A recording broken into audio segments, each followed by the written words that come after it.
Thank you everyone for joining us today. We will begin in a few minutes to allow people to enter the room before we get started.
Thank you everyone for joining us today. We will begin in a few minutes to allow people to enter the room before we get started.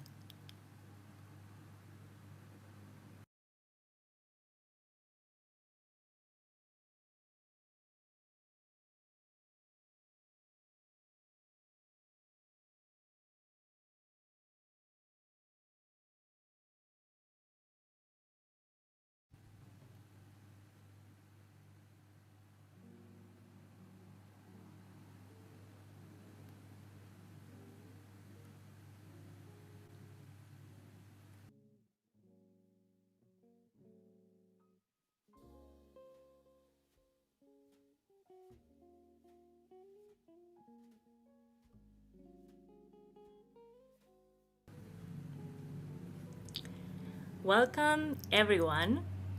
Thank you for joining us today for the virtual workshop titled Agroecology and Safe Food System Transitions for Green, Resilient, and Inclusive Recovery in the ASEAN region.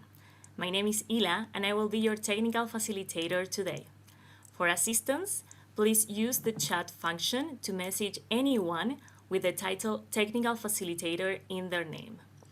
Before we get started, I have a few technical notes to explain. If you would like to contribute a perspective, idea, or thought, please use the chat function. If you would like to ask a question, please use the Q&A button. You can find both of these features at the bottom of your Zoom window. Please note that this session will be recorded for documentation purposes. We are also streaming live on Facebook to reach a larger audience. For those of you just joining us, welcome and thank you for attending today's workshop. I will now pass the floor to Ms. Sasireka Rajendran, Project Manager, Asia Pacific Association of Agricultural Research Institutions. Sasi, the floor is now yours. Thank you so much, Ina, for the great introduction and the technical briefing. Good morning to all who have joined us for today's session and today agroecology workshop. As Ina introduced, my name is Sasireka Rajendran and I work as a project manager at APARI that is leading this session along with Gret. I'll be moderating today's webinar speaking to you from India. Those that are just joining, please introduce yourself in the chat box with your name, title, organization, and the country you're joining from. I would like to welcome all of you joining us from different parts of the world in today's Strengthening Networking, Knowledge Sharing, and Capacity Building for Scaling Up Agroecology and Safe Food Innovations. The session is a part of webinar Agroecology and Safe Food System Transitions for Green, Resilient, and Inclusive Recovery in the ASEAN region that is organized by the United Nations Economic and Social Commission for Asia and the Pacific, co-organized by FAO, CIRAD, GRET, APARI, Swiss Contact, CDE, University of Bern, and Department of Agricultural Land Management, Ministry of Agriculture and Forestry, Lao PDR. This session aims to provide overview to strengthen networking, knowledge sharing, and capacity building for scaling up agroecology and safe food system innovations. We will also have presentations that highlight the available knowledge sharing tools and training initiatives in the ASEAN region. Our speakers will also be highlighting practical ways to support changes, recognize local initiatives, include agroecological approach in academic training program, and better knowledge management. This webinar is being live streamed in Facebook as well. With this introduction and no further ado, we will now move on to our webinar. I would like to invite Miss Lucy Renaud, General Coordinator of Asset Project and Regional Coordinator of Alicia Network, and Dr. Nora Ahmed, Policy Coordinator from APARI, to present the main challenges of networking and knowledge sharing with respect to agroecology and safe food systems. Over to you, Miss Lucy and Nora. Thank you very much, Sasi, for this introduction. Good morning to everybody, to all participants. I'm really happy this morning to share with you one initiative that aims to network actors around agroecology transition at national and regional level in Southeast Asia. Please, next slide. So Alizea Learning Alliance in Southeast Asia, we started this initiative 5 years ago, and the network aimed to answer the needs for a knowledge exchange and to share also the wealth of experience of the different region. We saw that yesterday that there are many initiatives happening at different level, and this is really the objective of this Learning Alliance, to leverage one another expertise, to learn from each other, but also to produce knowledge, evidence together collectively, and to share them broadly to support a regional transition on agroecology. And for that, we had 3 main objectives: to strengthen the knowledge and experience among the members, among the network, but also to increase the visibility of our members and their initiative in the field, and to increase the credibility by being together, by being a network, to gain weight by being collectively promoting agroecology and fostering a wide dissemination and understanding of principle of agroecology. We intend to facilitate the adoption of practices on agroecology for farmers, for private sector, for public policies. Next, please. Who are the members who joined this initiative of Learning Alliance around agroecology? It's at the moment 150 organizations in the different countries: Cambodia, Laos, Myanmar, Vietnam, Thailand, but also at regional level, that express an interest to be part of this Learning Alliance. It aimed to be an open coalition of stakeholders that come together around a broad understanding on agroecology. Another key feature of the network is that it's run on volunteer basis. It's really important for us, this voluntary basis, to welcome all interested organizations that have long experience on agroecology, but also newly involved on agroecology around this shared vision on agroecology transition. So the network has key feature to try to be inclusive in terms of multi-stakeholders, in terms of networking actors, in terms of practices and approach around agroecology. Next, please. How do we work with our members? We foster networks through organizing different events, multi-stakeholder events, forum, field visits, workshops. We also implement and support joint studies to co-create knowledge together. So having multi-stakeholder processes for co-creation of knowledge on the diversity of topic, the usage of pesticide, or how farmers are accessing knowledge on agriculture, for example. We have also set up different channels for communication on agroecology. We have notably established an online library, a repository where we gather all knowledge in one place regarding agroecology in Southeast Asia. This repository particularity is aimed to foster and give visibility to members' initiatives, so knowledge that it's not always find on internet from diversity of actors, farm organizations, civil societies, private sectors, and we strengthen our members' capacities through training and exchange. Next, please. The network more recently started a reflection on policy dialogue approach. It's a new topic that was raised by the members with this idea that sharing results, analyzing, drawing lessons collectively is not enough. We need to go beyond towards feeding policy processes and dialogue. So to be part of this consultation in favor of agroecology transition. And this is why we have decided to start with taking stock of members' experience and lesson learned, because it's we are starting from scratch from the network perspective, but definitely not with our members' experience. We established a national core group to work on those questions, to create a safe and open area for discussion and debate.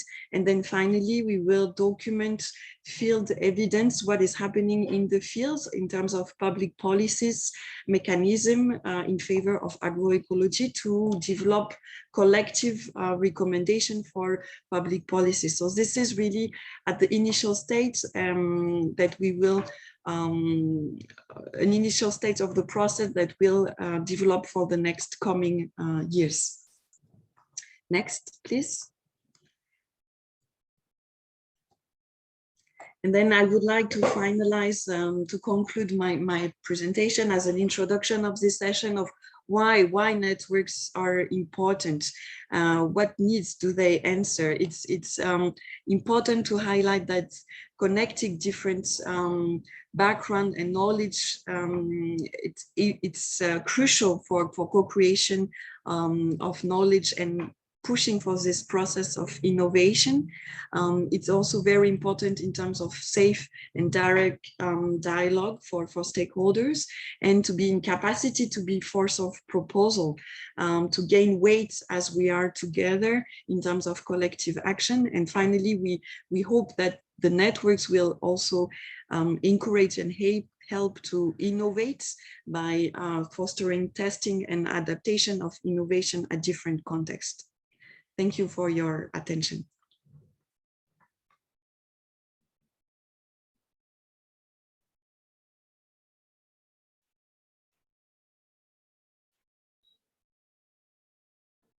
Good morning, good afternoon, and good evening to all.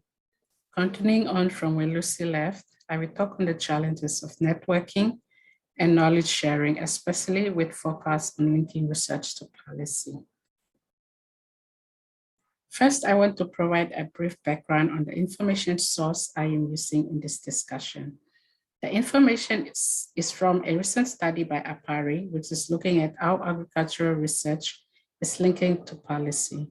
The rationale of doing the study is that research evidence and scientific information can influence policy, which in turn can impact economic, social, and environmental systems for enhancing quality of life. However, many research findings end up being published, but they are sitting on the bookshelf or his shelf. They are not communicated effectively for uptake in decision or policy making. And this is the observations found in literature and also ad hoc observations. Findings of our studies support the above observation. We found that the link from research to policy processes is disjointed. Also, most researchers, especially at the junior to middle level career, do not understand the process involved in engaging with policy processes, and they are not engaging in them. Also, research managers may be aware of the research policy pathways, but they may not be participating effectively in the policy processes. The relevance of these findings to the ASET project is that the project will generate a number of evidence and scientific information, and it would want to reach out to some key actors such as policymakers, government advisors, influencers. To communicate effectively to them, it would be important to know what kind of information do these actors want, how should the information be packaged so that it is easy for them to understand and use, and how should the information be disseminated to them.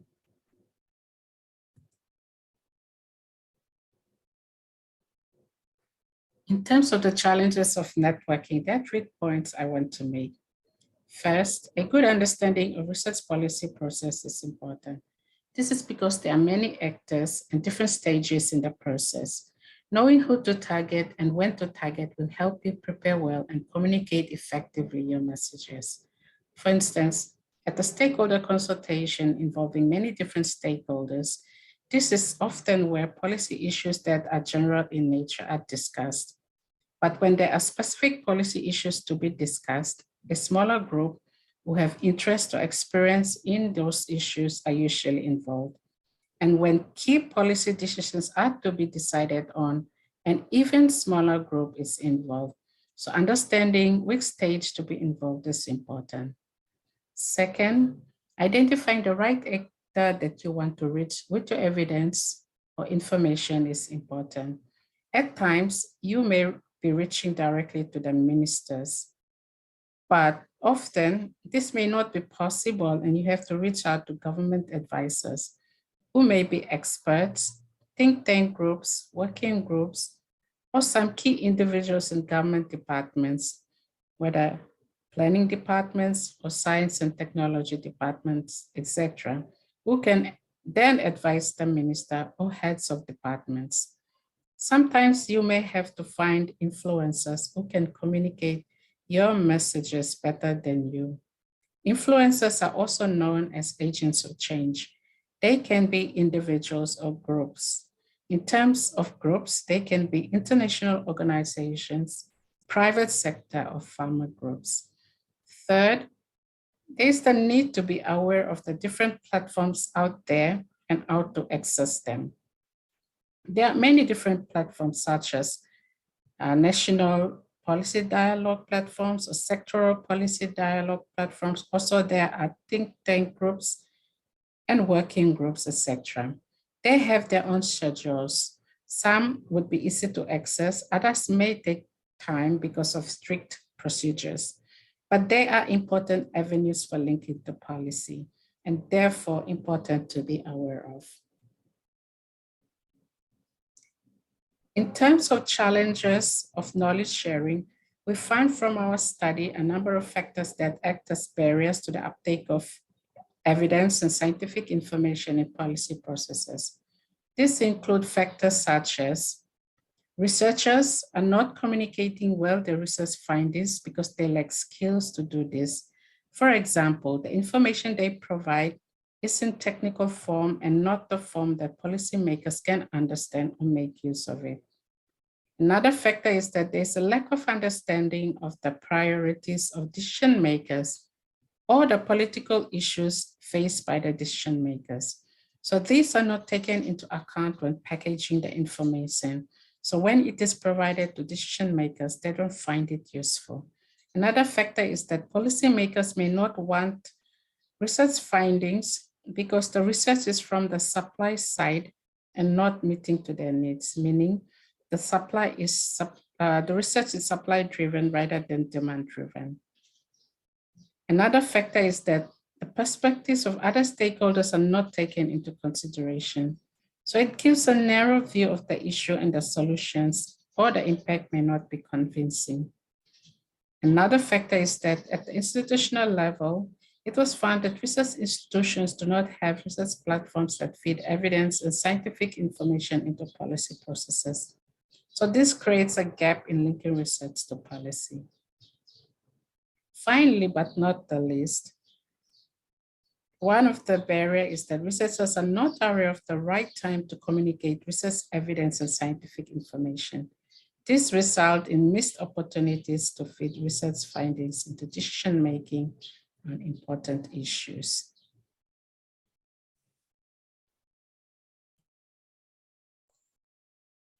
Thank you so much, Lucy and Nora, for wonderful presentation and highlighting the need for networking and challenges in linking research to policy process. To the participants, we have Dr. Nora and Ms. Lucy to answer your questions. If you have any questions, please use your Q&A box to ask your questions and they will be answering to you directly. We also encourage the participants to share your views and comments in the chat box. With these opening remarks, we will now move on to part 1 of webinar that talks about research and development approaches. We have with us Ms. Mary Ott Even, Senior Regional Technical Specialist in Agronomy, Asia Pacific PMI Division, International Fund for Agricultural Development EFAD, and Ms. Doina Paposai, the lead consultant for agroecology at EFAD.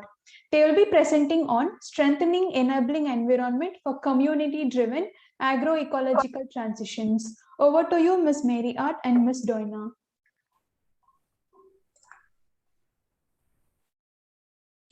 Ms. Mary. Good morning. Yes, sorry. Good morning, everyone. I'm really pleased to be here. So as mentioned, I'm the regional agronomist for EFAD, and together with Doina, we're going to present you some lessons and examples from recent collaborative events at Adaptation Future, and one we are preparing for COP26, and reports on strengthening enabling environment for community-driven agroecological transitions. Next. So the presentation will be on 3 main parts. First, Doina will present some results from the stocktake she collated on agroecology in IFAD projects that help us see the rationale to supporting policies and services to support these transitions. And second, we'll explore some examples from the country and then conclude. So now I'll give over to Doina. Next. Thank you, Mariod, and good morning, everyone. I would like to spend a couple of words, next please, on introducing our organization. IFAD is a dedicated UN agency to address rural poverty while protecting the environment and supporting climate change adaptation. In fact, all IFAD projects are screened along social, environmental, and climate targets, as well as the aligned IFAD biodiversity strategy that is currently under development. For IFAD, agroecology and natural-based solutions have a strong role to play to achieve the just mentioned targets. For this reason, and in order to understand the role of the promotion in order to understand the promotion of agroecology, a study has been conducting in 2020 to assess the IFAD portfolio and screen about 207 projects by using a specific framework and methodology based on a series of activities that are distributed across 4 levels that are typical of an IFAD project, namely farm, landscape, markets, and policy levels. The first results have shown that about 77% of projects that are linked to production include agroecological practices. Out of the total, 13% are fully agroecological and 47% are partially agroecological. Of these, over 87% have an additional green financing. Importantly, agroecological projects are distributed across different regions and different agroecological zones, and they are more holistic and perform better in gender, nutrition, youth, and climate resilience, and they include indigenous peoples. Next slide, please. By looking closer at the 4 levels, we notice that in the 26 agroecology-based projects, there is a strong focus on agroecological practices at the farm level, with all projects promoting diversified integrated farming systems, integrated fertility and soil and water management. And if we move at the landscape level, there is a good focus on community-driven research agenda, as well as forest and watershed planning, supported by 70–90% of projects. The coverage diminishes for participatory planning and natural resources governance, promoted by 40–50% of the project, and very few projects support community seed systems and weather monitoring systems, showing that there is a room for opportunities on promoting these activities in future projects. At the market level, there is a good focus on post-harvest harvest activities, but less on specific differentiated agroecological markets that are promoted only by 30% of the projects. Next, please. As said, we could also look at the policy and services level that 35% of the projects include policy dialogue and enabling policies, while 42% promote credit, but few are focused on agroecological extension and research, as well as policy framework for climate.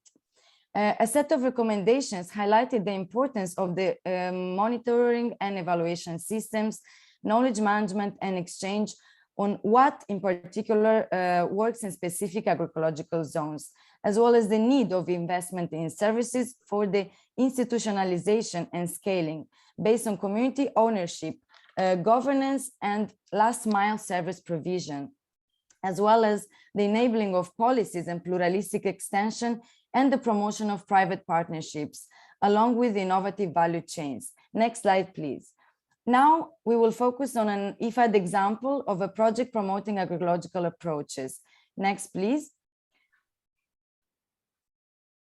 And this is the second Cordillera Highland Agricultural Resource Management Project in the Philippines that started in 2008 and is completing this year.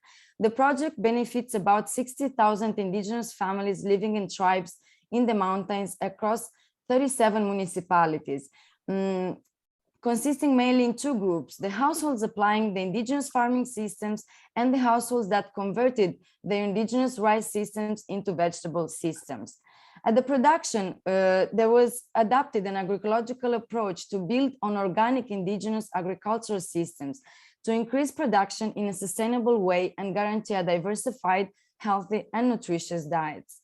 This was being done through the promotion of agroforestry farming field schools to promote joint learning in reforestation and agroforestry systems, based on practices promoting a transition to agroecological approaches in rice fields, use of organic fertilizers, the application of manure, intercropping, and integrated pest management. Next, please. We also have seen that at the market and certification level, the project abandoned the very expensive and inaccessible organic certification by promoting instead an alternative local labeling, supporting the products as organic, indigenous, and environmentally safe.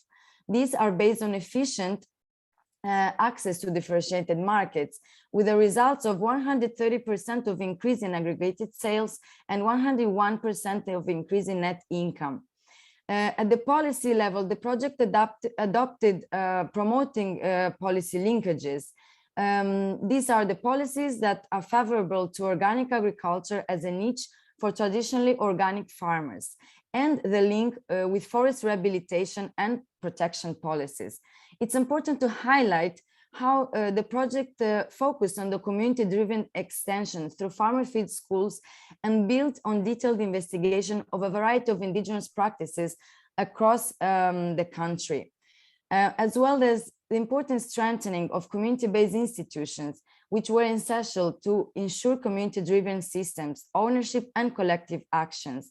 This includes agroforestry producer organization, community institutions, and participatory monitoring committees, as well as local sustainability plans signed between municipalities and local agencies, as well as the emerging trends of producer organizations and youth to set up community-driven nurseries that are diversified and strengthen sustainability. Thank you. Over to you, Mariod. Thank you very much, Doina. Next.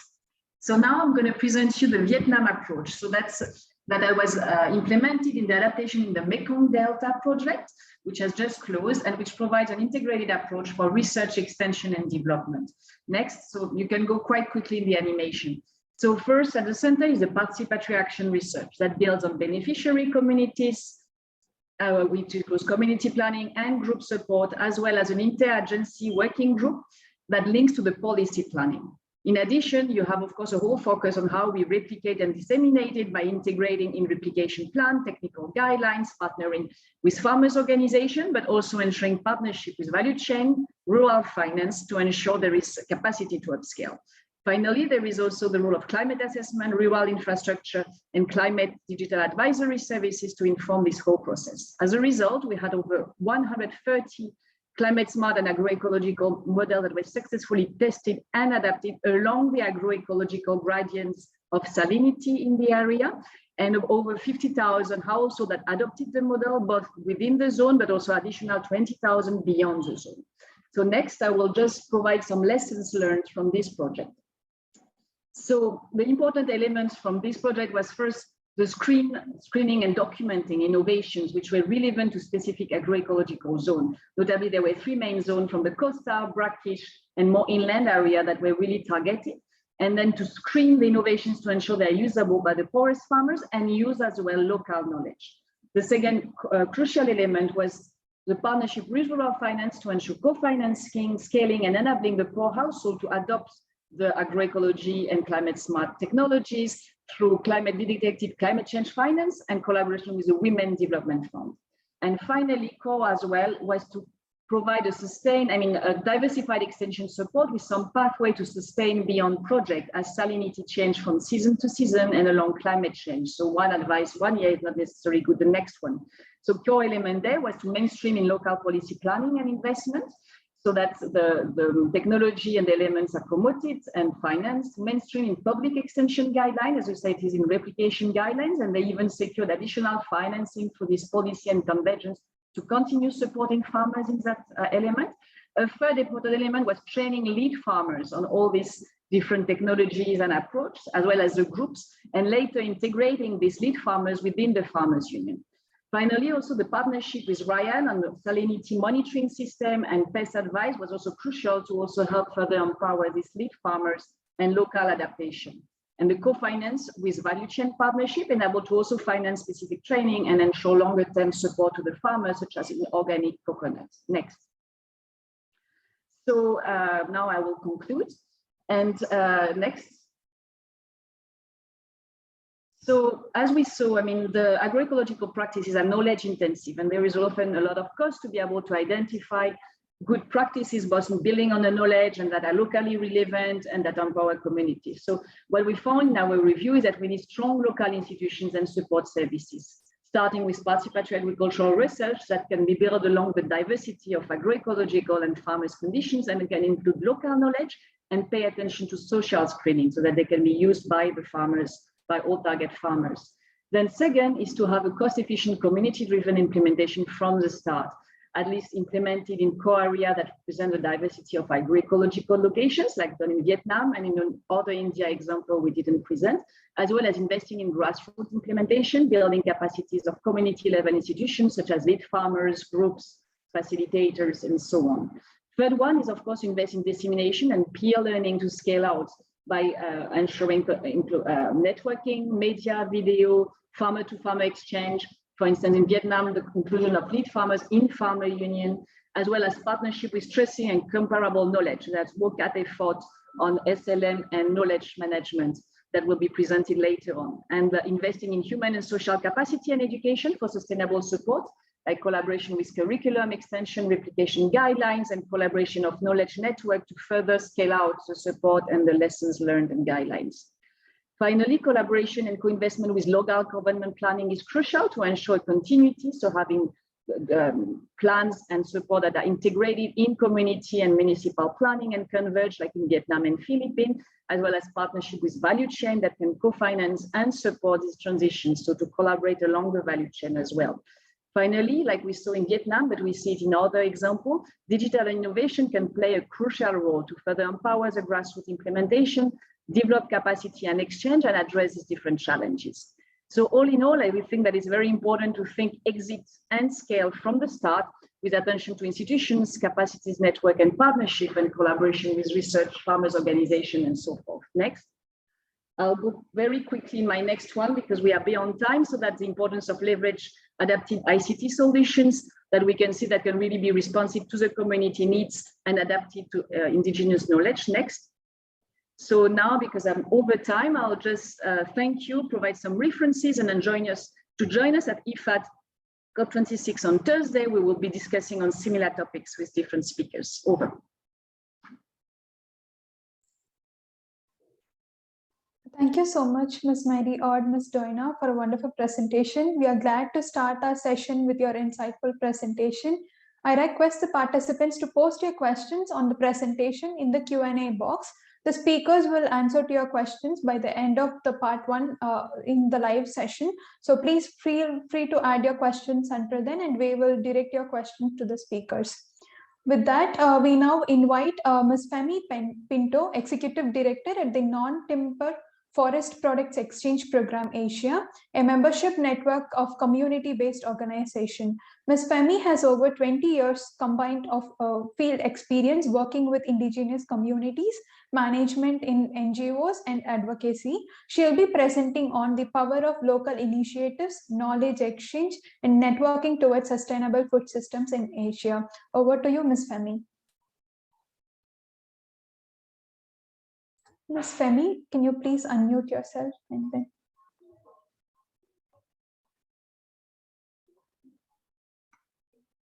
Thank you. And sorry for that. Thank you for inviting the Non-Timber Forest Products Exchange Program to this important workshop and for us to be able to contribute our insights and experience relevant to agroecology and safe food systems transitions in the ASEAN region. I will be presenting about the power of local initiatives and combining that with networking, knowledge sharing and exchange and alternative capacity building methods that NTFP has been employing over the past years. Next slide. This is the outline of the presentation. So it will just be a combination of just sharing what we are doing right now and from the community initiatives, from knowledge exchange, networking, and so on and so forth. Next slide, please.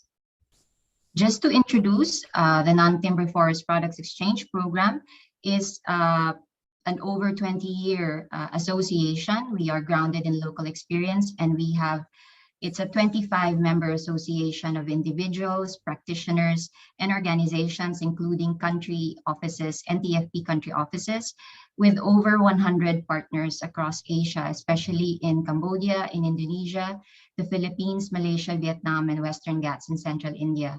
Our vision to 2030, we just concluded our strategic planning process. So we're renewing our vision, which is to see resilient indigenous peoples and local communities with women and youth being respected and seen as strong stewards of healthy forests and them living securely in their land for generations to come.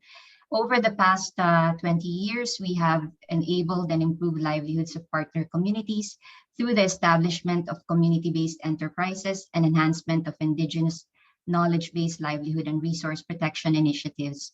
We have convened and continue to coordinate different networks and platforms to amplify and strengthen the voice of indigenous peoples and local communities and their supporting organizations on various themes, including community-based conservation and indigenous food and health, on tenure rights, and on livelihoods.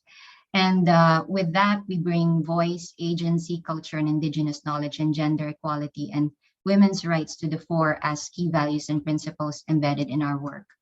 Next slide, please. So we are here basically just to kind of hone in on our views on agroecology, in the sense that while we are working mainly in the forest areas, in forested landscapes, there are lessons that could be learned from our experience. And one important thing is about culture and identity being part of resource management, and that can also we can glean in terms of our definition and our development of agroecological initiatives.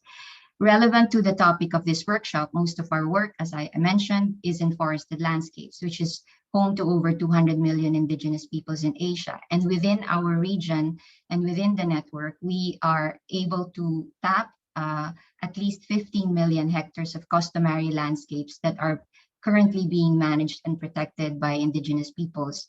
It is in this home space that most indigenous peoples cultivate their land or their hill slopes, where they fish in the streams and rivers, where they trap or hunt game, and where they pass on what they know to the young people of their race. It is in the hinterlands that is home to the people whose foodways we explore and we learn about, and where such wisdom survives. Of the 6,000 plus plants cultivated that we have seen or recorded globally, fewer than 200 contribute to the global food output. Of these 200, just 9 of them account for 66% of the crop production in terms of weight. We've heard that yesterday, sugarcane, rice, maize, wheat, cassava, potato, and this transition might want to look into the other crops that are equally, or if not very important to all these indigenous communities, local communities that are continuing to thrive and manage their food production. Of the 4,000 reported wild foods, 24% are already decreasing in status. But we have seen that, for example, in India, an average indigenous forest village may list up to 400 wild foods found in their area, or in Vietnam or Indonesia, more than 200. This accompanies also other food production out of traditional rotational farming and wild food gardens. Next slide, please. So just as an example, we are supporting various local community initiatives in the NTFP-EP network, and among our partners, many local community initiatives have undertaken, for example, food festivals in multiple countries. Like in the Philippines, an example was the Negrito Food Festival that traveled or was held in different islands where the last Negritos can be found. And this also served as cultural revival festivals and spurred the formation of a national federation of Negritos in the country. In Indonesia, there is the Parara, or the Panen Raya Nusantara. It's called the Great Feast of the Archipelago, which began a few years ago in 2015 and has since become a biennial sustainable livelihood food festival, now also triggering local or subnational offshoots of the Great Feast. And these various initiatives also involve youth, and also serve as a space for them to be proud of their identity and their heritage, and accompanies them also in terms of learning, relearning also about their food waste. Accompanying again these interesting festivals are in parallel to that, there are also community-based food enterprise initiatives that have spurred on, and we are continuing to support also with capacity building programs and that which promote local sustainable foods. Alongside these various community initiatives that are self-facilitated or self-initiated, they can also be project supported, they can also be supported by small grants. We have also seen some experience during the pandemic where communities and within the network, they have self-initiated also market access, and with the support of our partners, facilitated mutual support and market assistance for communities that have had difficulty accessing the market during the pandemic. And an example in the Philippines, there's this women's group that have connected with their NGO supporters, with NTFP-EP network and other associations like AFA, who presented yesterday, with online marketing assistance to be able to sell their produce, their harvests last year. There are also new marketing initiatives that have sprung, like marketing produce from the north. In the Cordillera region, IFAD has mentioned them. There's with their produce of coffee, vegetable, fruits, and even wild honey. And another example of local community initiatives is, again, the development and application of community food protocols around food harvests, when, where, and how. Next slide. Another methodology that we also actively employ in NTFP exchange program are knowledge exchanges. This is actually how we started as a network, wherein we facilitated, our founding members facilitated community exchanges around the subject of non-timber forest products. And this was found to be quite powerful because communities found the commonality, and not just sharing about their best practices, but they also share about their challenges, for example, on tenure issues. So this has continued on within our network. We facilitate formal and informal platforms for knowledge sharing and learning with the use of reflexive methods and tools integrating gender and cultural sensitivity. And these also are ways in which we can harness intergenerational knowledge and practice transfers between the elders and the youth. Again, as I said, these methods can be self-initiated. They can also be under the purview of a project, or they can also be facilitated through the small grant support.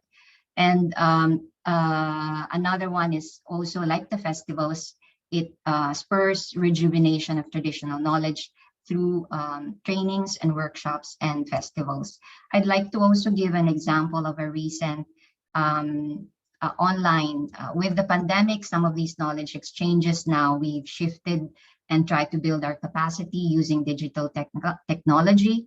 It used to be mainly face-to-face, but within this year, we have facilitated a forest harvest forum for community-based NTFP enterprises. Later on, I'll also share with you the link of the website that's now currently live, and basically has evolved because of the forum, and continues to become a platform for the CBNEs to access information, access new knowledge, access experiences that can affirm also their best practices.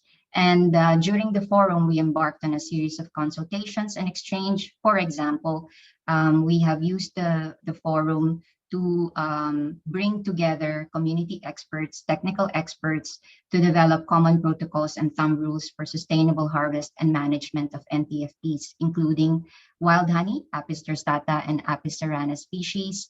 Currently, we're running a consultation on medicinal plants.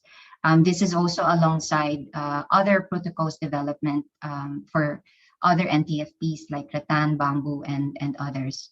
There are other ways in which the knowledge exchange can happen, and this could also be right in the field through forest walks, fun field trips for the youth, in cooperation with local schools and community elders and experts, including women. Last method on networking. Next slide, please.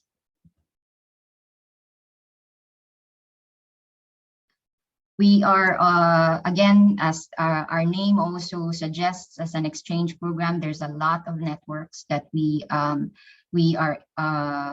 facilitating, interacting with, and nurturing and cultivating, from local to regional networking with and among multi-stakeholders and actors, elevating these community experiences up to a policy level.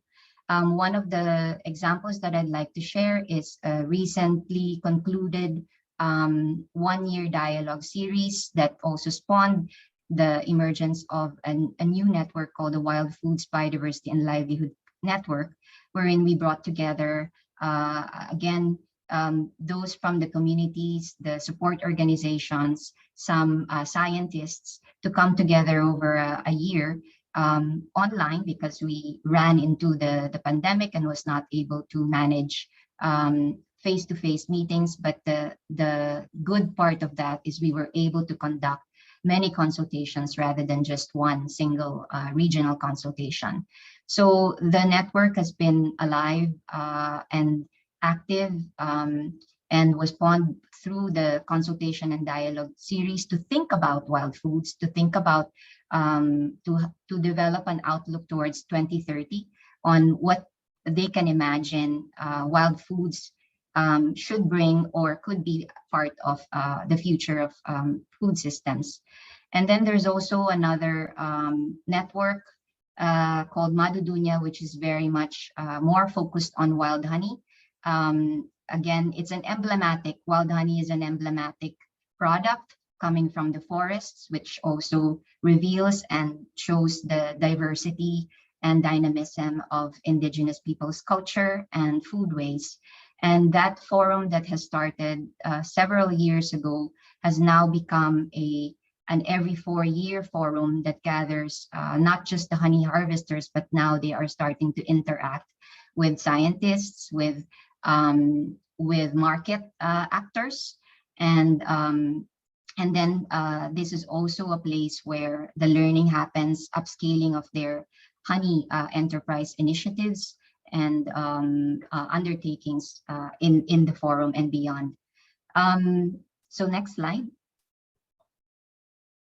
Challenges, I think I'll just run through this very quickly because I think these are quite common, but just to put them all out on the screen and in our discussion, that basically while it seems that there's a lot of dynamism, there's a lot of potential and opportunities for upscaling, there's still the fundamental issues that still crop up, and they have to also form part of the strategies for the transition, the agroecological transition, and that includes collective tenure recognition and protection, the whole challenge also of passing down traditional knowledge and making it continue to be vibrant, and the challenge of rejuvenation of foods and interacting with markets. We also know that there are also challenges that once it becomes also very, very interesting and very much in demand, this could also stimulate overharvest, and not to mention also the pertinent issues and challenges related to chemical inputs and deforestation. Lastly, for recommendations, again, fundamental, I think, in the transition is to not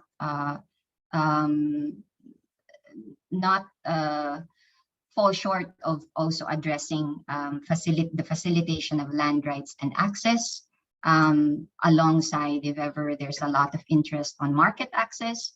But we also have been doing a lot of supporting for documentation and action research, and this was also one of the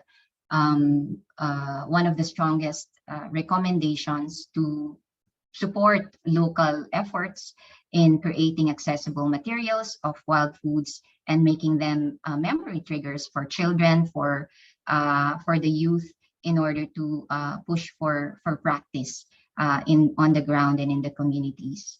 In the discussion on wild foods, we also have heard a lot of discussions also on protection and supporting rotational farming practices to continue, and wild foods also being found at the edges of these rotational farms, at the edges of forests.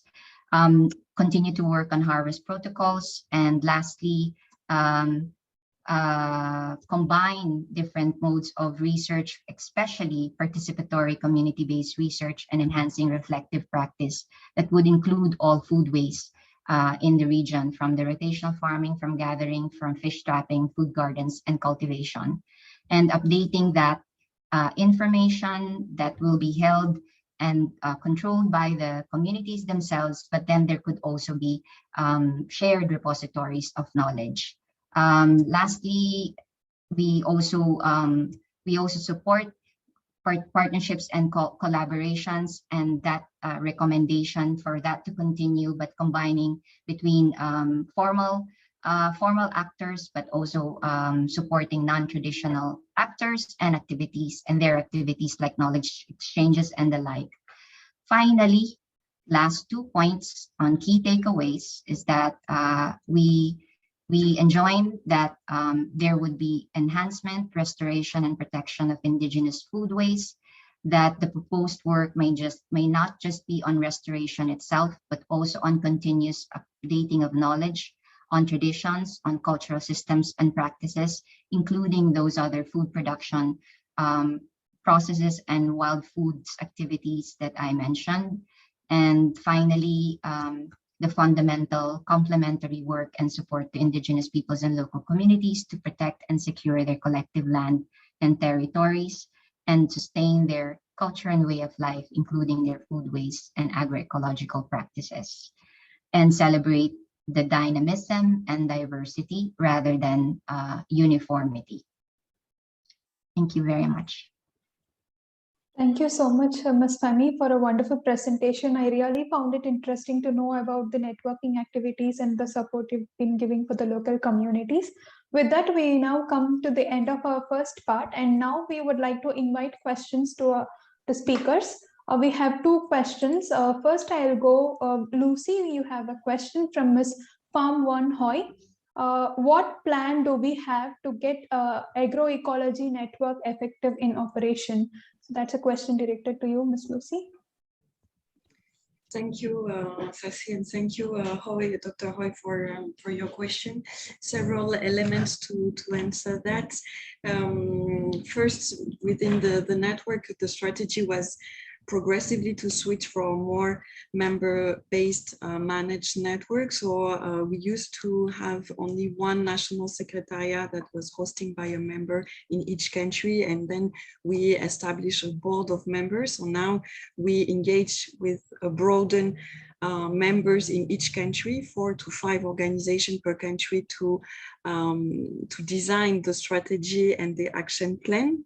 So with a broader number of members. That's the first point. Second point is that we intend to organize a national workshop on theory of change. So using this methodology of theory of change to have a better analysis of the current situation and the dream vision, where do we want to go to collectively? And then based from those results, we will define, it will help this exercise will help ASEAN Network to define its strategy and action plan for the next coming years, in order to make sure to say, okay, what is the features, the key added value of the network to be really in complementarity, and where do we want to put our efforts for the transition of agroecology. And the last point maybe that I would like to highlight is this intention of transforming the current Alizea website into a knowledge hub, a knowledge platform, which aim to be more interactive, to strengthen the links and connection with the members, and to have a broader audience. Thank you so much, Ms. Lucy. I hope Dr. Hoy, Lucy has answered your question. So we also have another question to Ms. Mary Odd and Ms. Doina. The question is, so though they have answered it in the chat, I would also like them to highlight in a very few sentences for IFAD presentation. During the pandemic, we noted that agriculture 4.0 is totally harnessed. How ICT can be encouraged to be green for agroecology preservation and friendly for local indigenous people without changing their custom or practices? Over to you, Ms. Mary Odd and Ms. Doina. Thank you very much. It's a very good questions, because we've seen a surge of different digital innovations across our portfolio, but not all digital solutions are equal, and some of them promote top-down, simple messaging that is not adapted to what we are trying to promote here. So agroecological digital innovations, and for us, general good quality innovations, need to have a number of features. First is that they can be usable and used by the community. So we have to account for the different barriers. I mean, in mountains, sometimes there is no internet, and a lot of people are not enough literate or don't have internet. So we have to couple different messages and not to be always so complex, and use also video, radio. But second is for us, what we saw is the importance to work with data, so that you have to still work through this community. The tools have to be made, I think, to empower communities to actually record, analyze, and share learning, not as a top-down thing, but to have this intermediate at the community level that can make the best use and reflect and discuss. And third is to have interactive features. I mean, the example I couldn't share in my slide is very interesting, because it enabled the farmers to actually tune in the issues, present and elaborate the co-solutions, and reflect on their own practices. So I think we really need to elaborate these tools along participatory process and make it useful for these agroecological transitions. Over. Doina, I don't know if you want to add some things.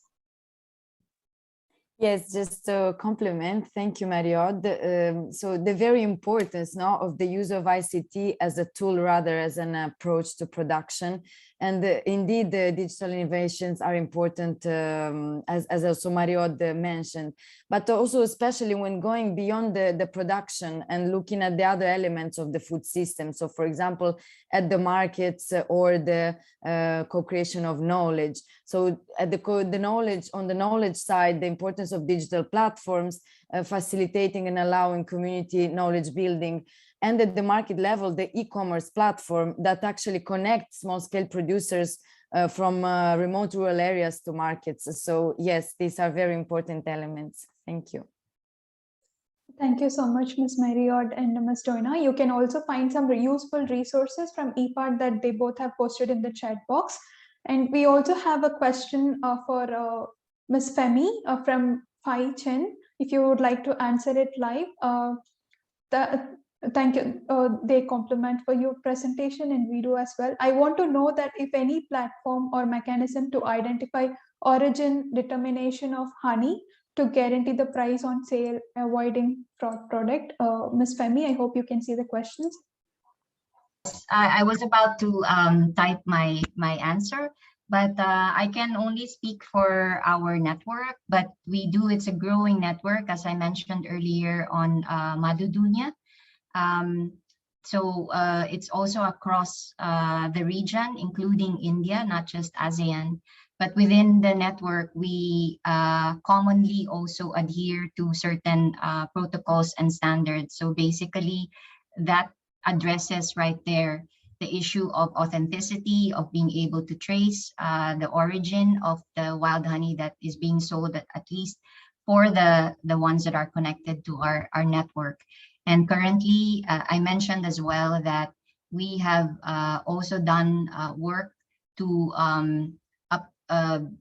bring up these protocols and standards up to ASEAN level, and which now forms part of the ASEAN guidelines on sustainable harvest and management of select NTFPs, including wild honey.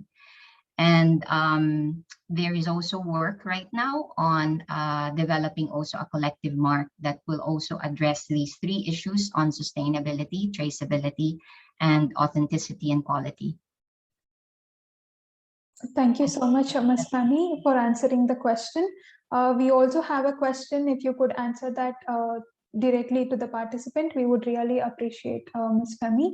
And we are taking one final question from Dr. Ravi Ketrapal. We all talk a lot for food systems, and EPAD has come up in a big way. Is the support region specific, or was any assessment done before taking up the support? Over to you, Ms. Mary Odd and Doina, in a very few words.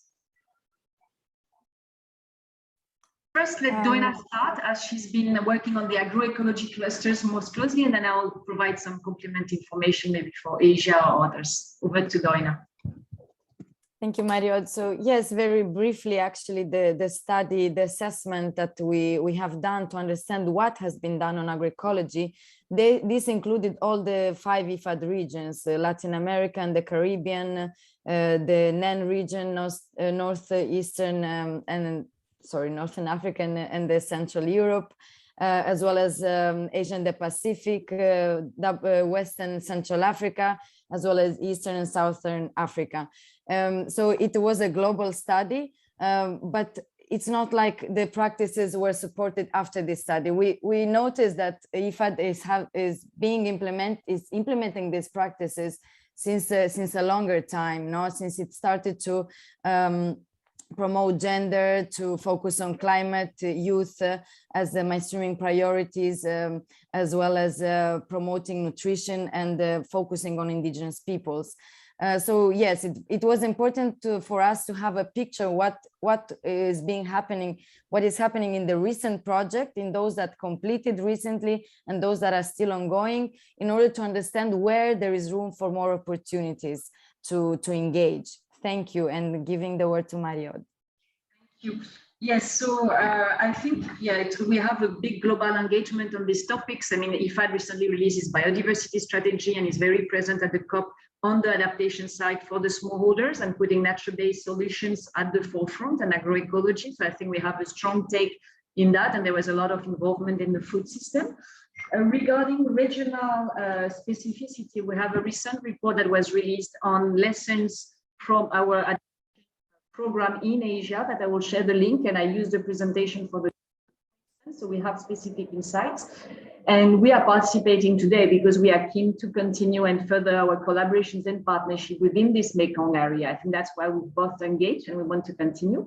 And for South Asia, there is already maybe we have a stronger start over there because we have a sub-regional grant with IFPRI on Climate Smart Alliance for the South Asia part around India and so on. So that's another sub-region, as well as a potential grant on agroecology in this region with GIZ. So we have a bit more steps and means on working around that, but it's at a very initial stage. And we are very interested to take it a bit more forward in the region because, as we've mentioned, we have several projects with strong agroecological trends in the sub-region. We just presented two, but we have more. Over. I hope it responds. Thank you so much, Ms. Mary and Ms. Doina, for the responses. We also thank all the speakers from part one, Ms. Femi, Ms. Mary, and Ms. Doina for a great presentation. We will now break for 10 minutes for a coffee, and then we will be back to our next part of this session, which is on capacity building. So I request the attendees to please stay on the Zoom and just stay. We will be just muted, and then we will continue after 10 minutes of break. So see you all in 10 minutes.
Thank you so much.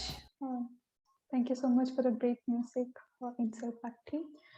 Thank you so much for the participants as well for staying on with us. We will now move on to our next part of this session.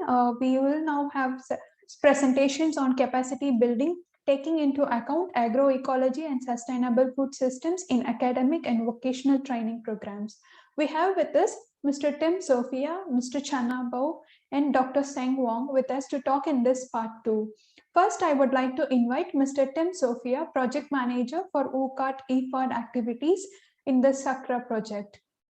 He is the Deputy Director at the Center of Agricultural and Environmental Studies, Royal University of Agriculture, Cambodia. Mr. Tim, over to you. Okay, good morning. Thank you, Sasi, and good morning all the participants.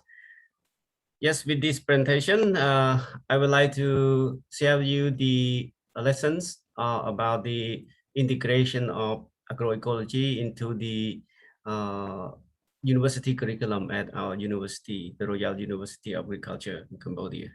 So we have our college, Dr. Isabel and Nicole from the CDE and VOCAT, but today I will be the person who give the presentations. Next slide, please. Okay, let me start with the a little background related to the what we have done. Yeah, we started with the project related to scaling up sustainable land management, and from that project, we understand that the context of education related to agroecology and sustainable land management at the higher education institution is was very limited, and there is a need for integrating these important aspects into the curriculum.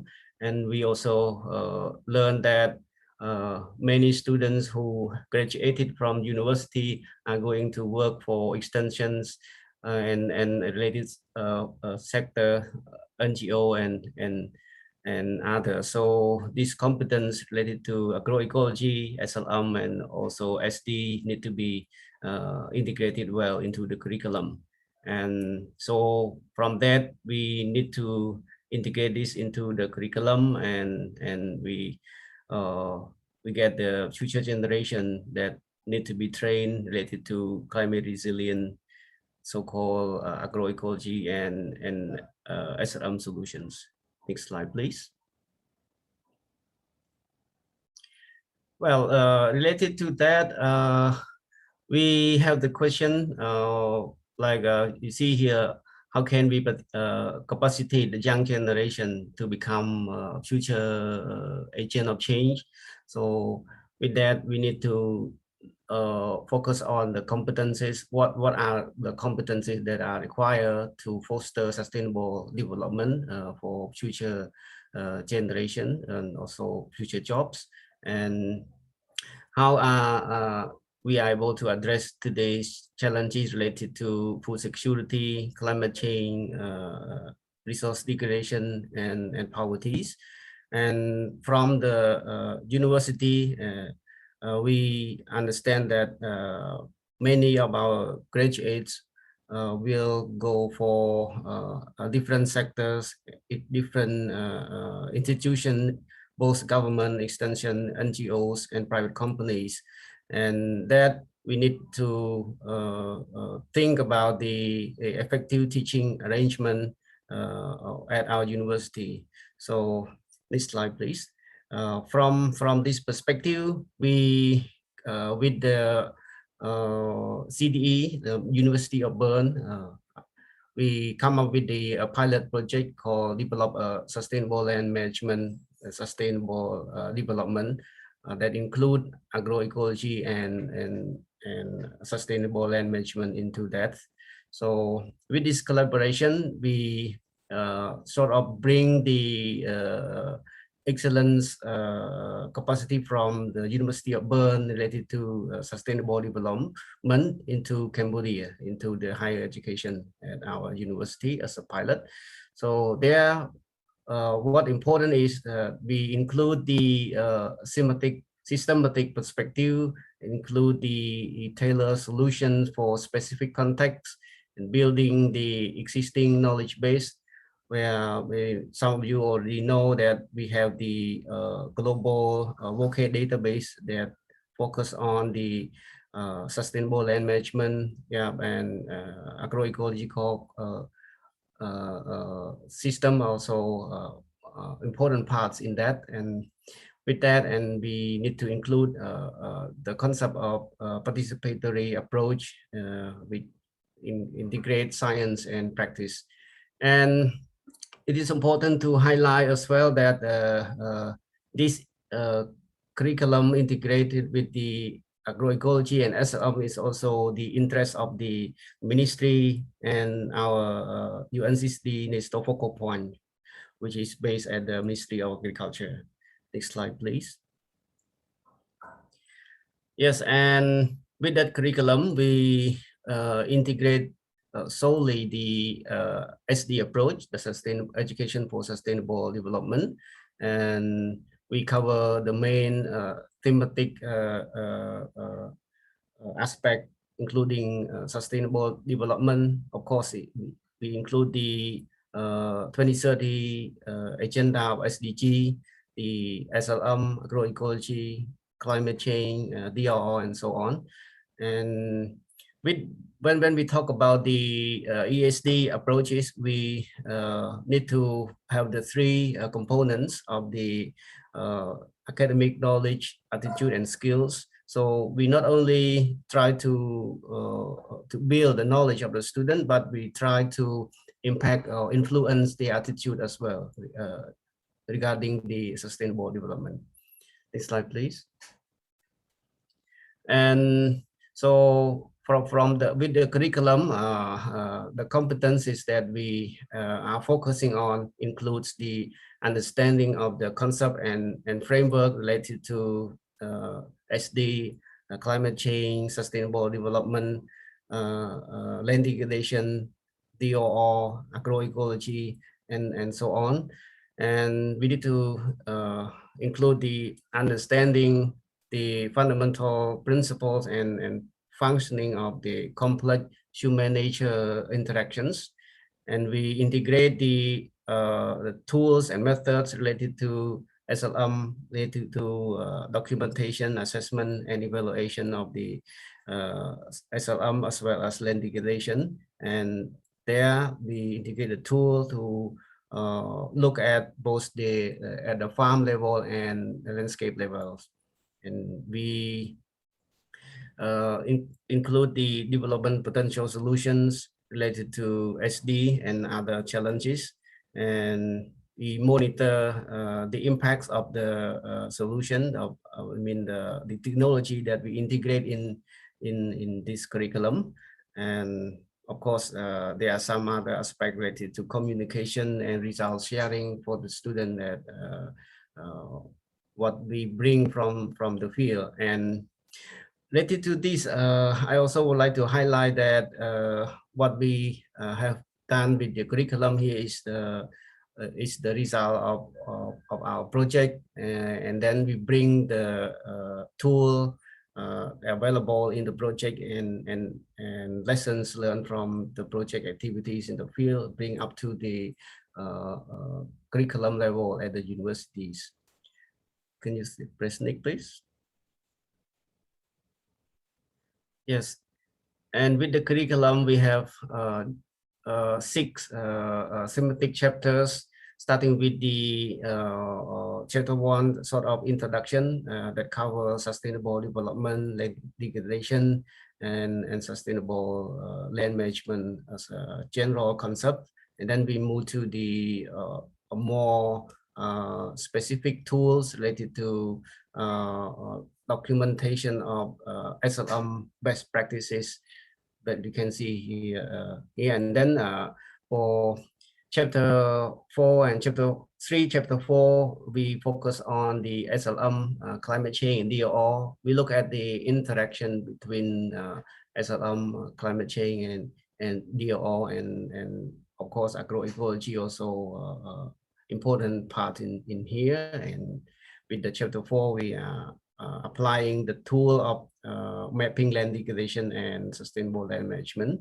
And Chapter 5 is also important related to the decision support tools, where we provide the student how decision support tool important, and we provide them the practice of conducting participatory workshop to select the best SLM practices that they can apply in the field, in specific context at the village.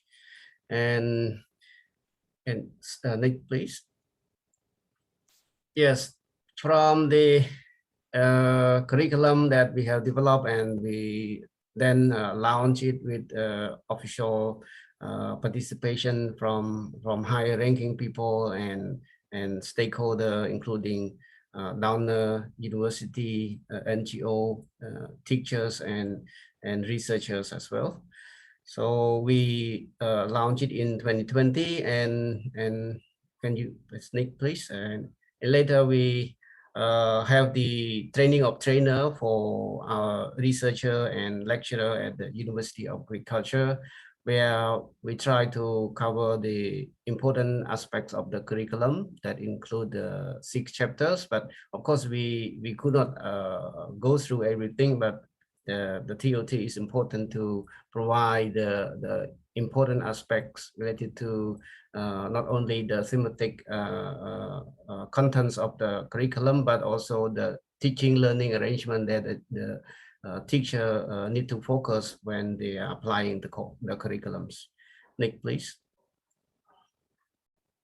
Yes, and later we have so far already piloting this curriculum twice already. We started in the 2020, and then again in 2021 at the Faculty of Forestry at the University of Agriculture. So, but as you understand, that there are some challenges related to applying this course, because it was formally developed for teaching face-to-face, but due to the COVID pandemic, we need to shift it into the teaching virtually. That we have some challenges, and I think this everyone has this problem. But with the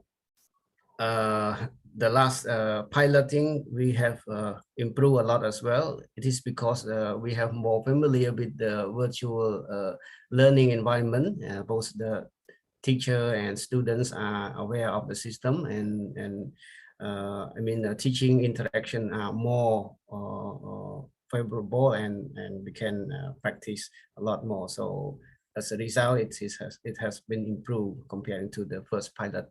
Yeah. Next, please.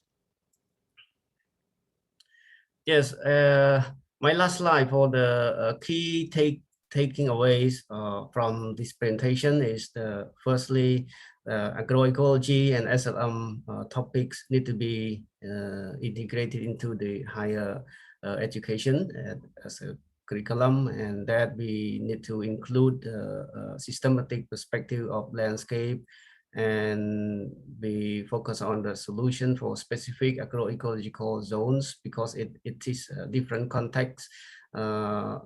There are different agroecological zones. We need to apply different measure of addressing the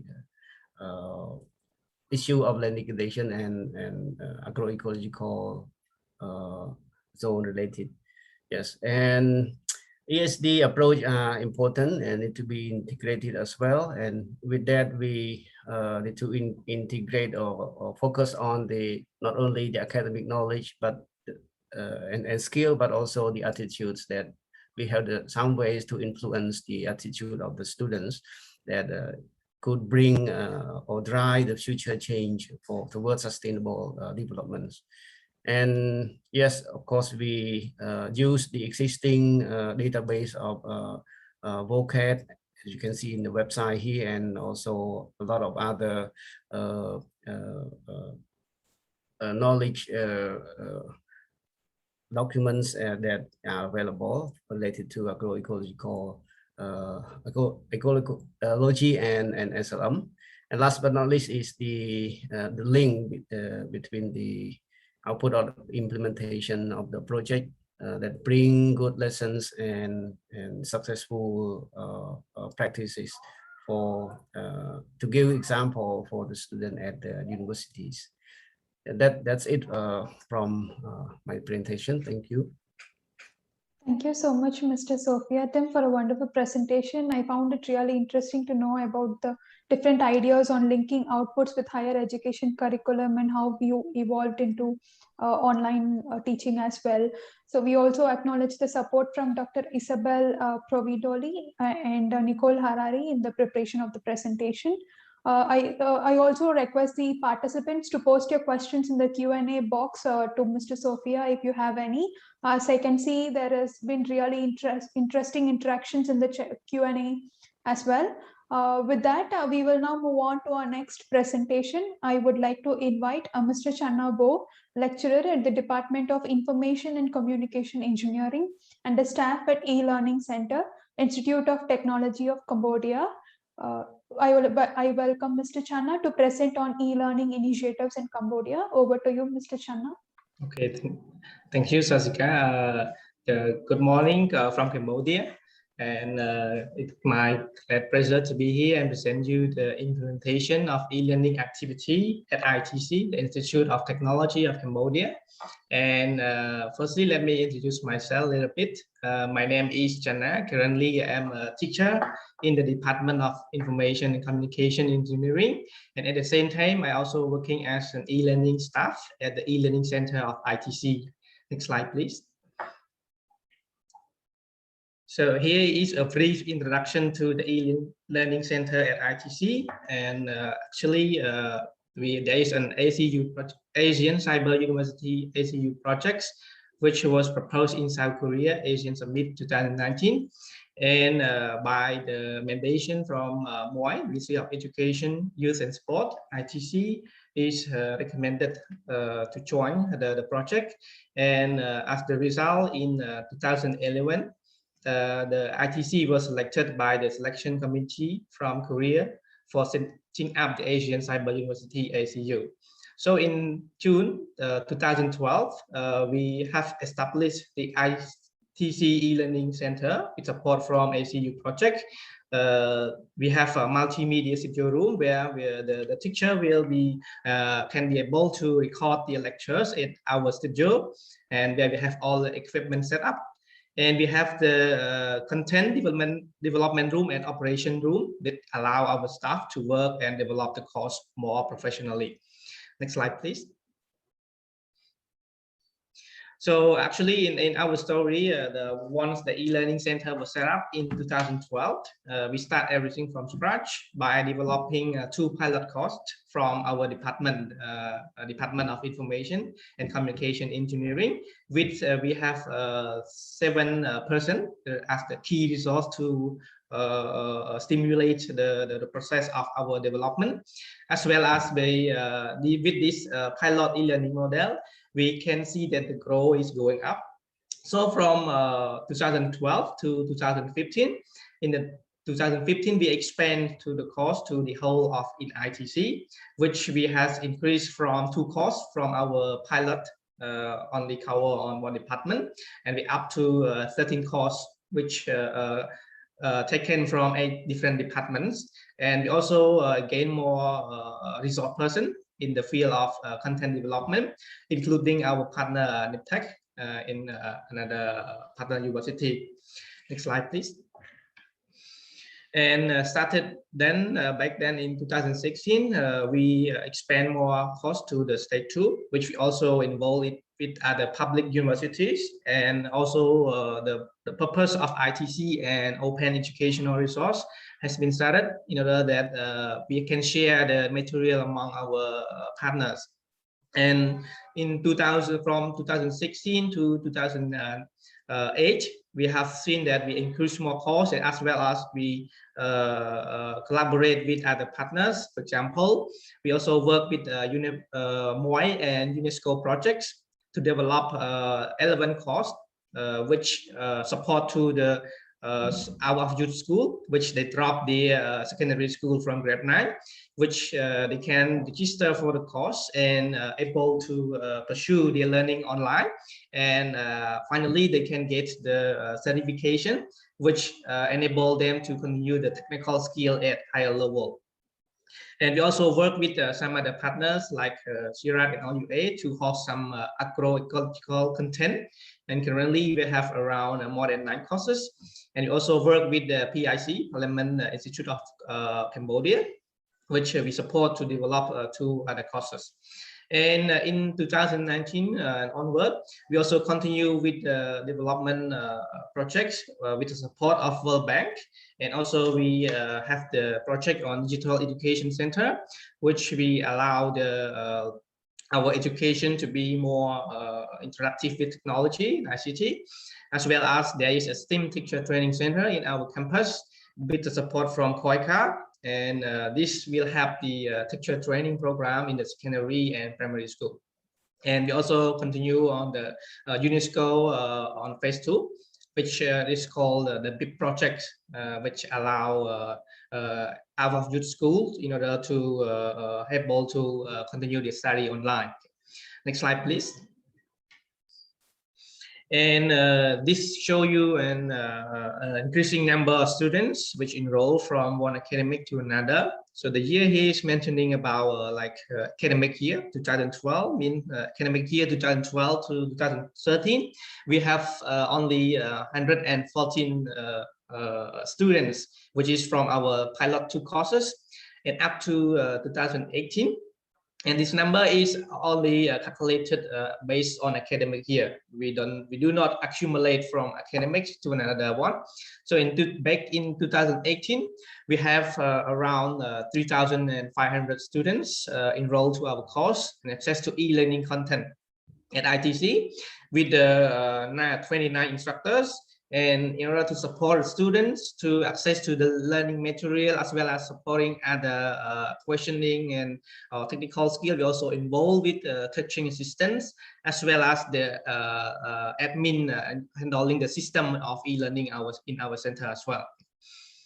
And these not include the partner content. We focus only the ITC content, which allow our students to access to e-learning from everywhere and at any time. Okay. Next slide, please. And this show you how do we operate the e-learning at our institute.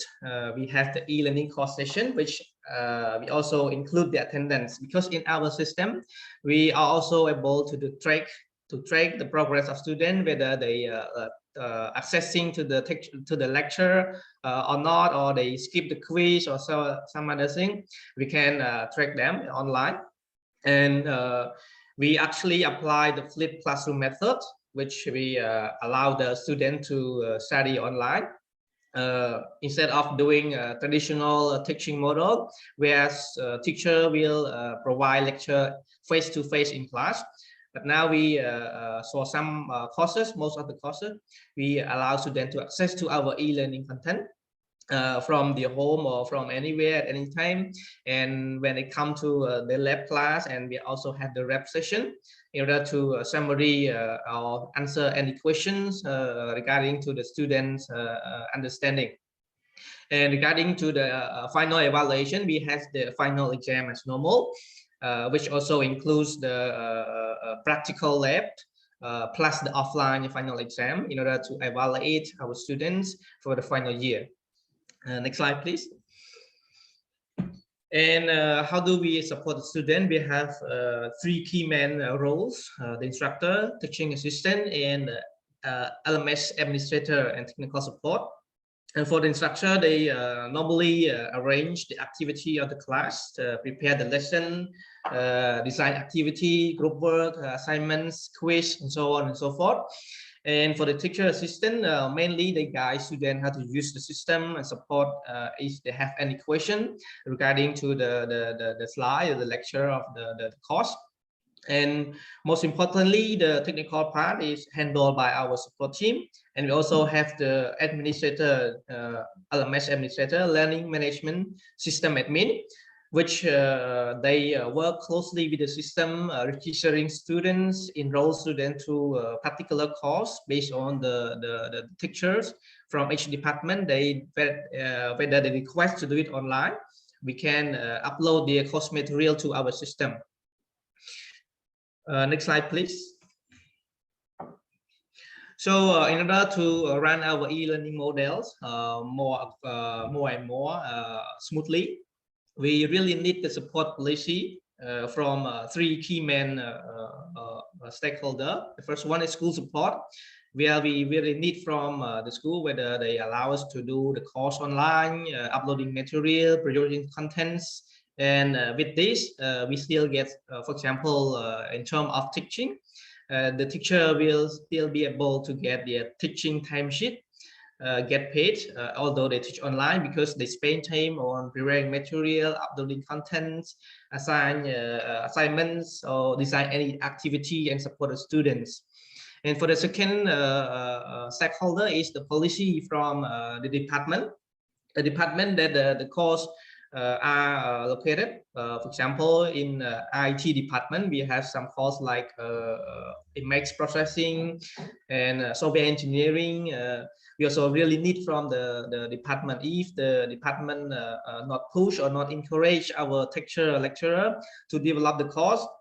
Maybe some of the lecturer, they prefer traditional learning because they are really get used to it really many years already. But if we focusing on the online course, at first we feel a bit like hard because we need to prepare many documents, many materials, many logic flow. But once we are ready with the first stage, we are ready to go and improve it from year to year as well. And last but not least, we need the support policy from our e-learning centers, which is based at ITC, to support the development. For sometimes that the teacher needs some development of the course material to develop more to support the students and update the lecture, for example. And mostly, yeah, they also need the technical skill, like sometimes they come to the studio, they record the lecture, and sometimes there is some noise or some part of the lecture that should not be included. We need our studio engineer team to edit the video and sound quality check for final output. And with this, we also need the support, like we provide incentive for our operation as well. Next slide, please. And this show our development partners. We have from Korea, KOICA, and other universities, as well as from organization and some of the project that we work with Korea, ASEAN projects, and we also have support from USAID and UNESCO, which we work on the program basic education equivalency program to support our school youth to continue their study online. And we also used to work with OEA, with the CIRAP, to host the agroecological contents, which are requested by OEA, and we host on our server as well. Next slide, please. And this show you an overview landing page of our learning management systems, which is based on the Moodle. Probably some of our partner or participant here already used Moodle before. It is an open source online where we can download and install on our infrastructure. So in here, we download the version of Moodle and install it on our dedicated server at ITC. We have operated on the e-learning center, and the link to our site is on moodle.itc.edu.kh. In here, we host our ITC contents as well as our partner content on e-learning. Next slide, please. And this is some of the sample content which we used to work with the ACU project to develop content to support different departments in our institute. We have from engineering, civil engineering, mechanical, chemical to the IT department. And most of the course take some time to develop because we follow the method from the professional team from Korea to process the development content. For example, teacher need to come to studio and then they record the lecture. The development team, they will need to have the edit the video, quality, sound check, and in order to get the final result, we also take some time to produce that. But we comparing to the other material that we have produced, we have seen that this one give better output than because the flow and the sound is very better. Next slide, please. Mr. Channa, we would like to kindly remind you on the time, being mindful of the time. We also request you to proceed to the wrap up, please. Okay, thank you. Next slide, please. So these are some more course content that we hold from our partner OUA, which is on agroecology, which are divided into 4 main sections actually. Next slide, please. And we also provide some local capacity building to our partner and other university, which interested in the e-learning developments to help them getting started.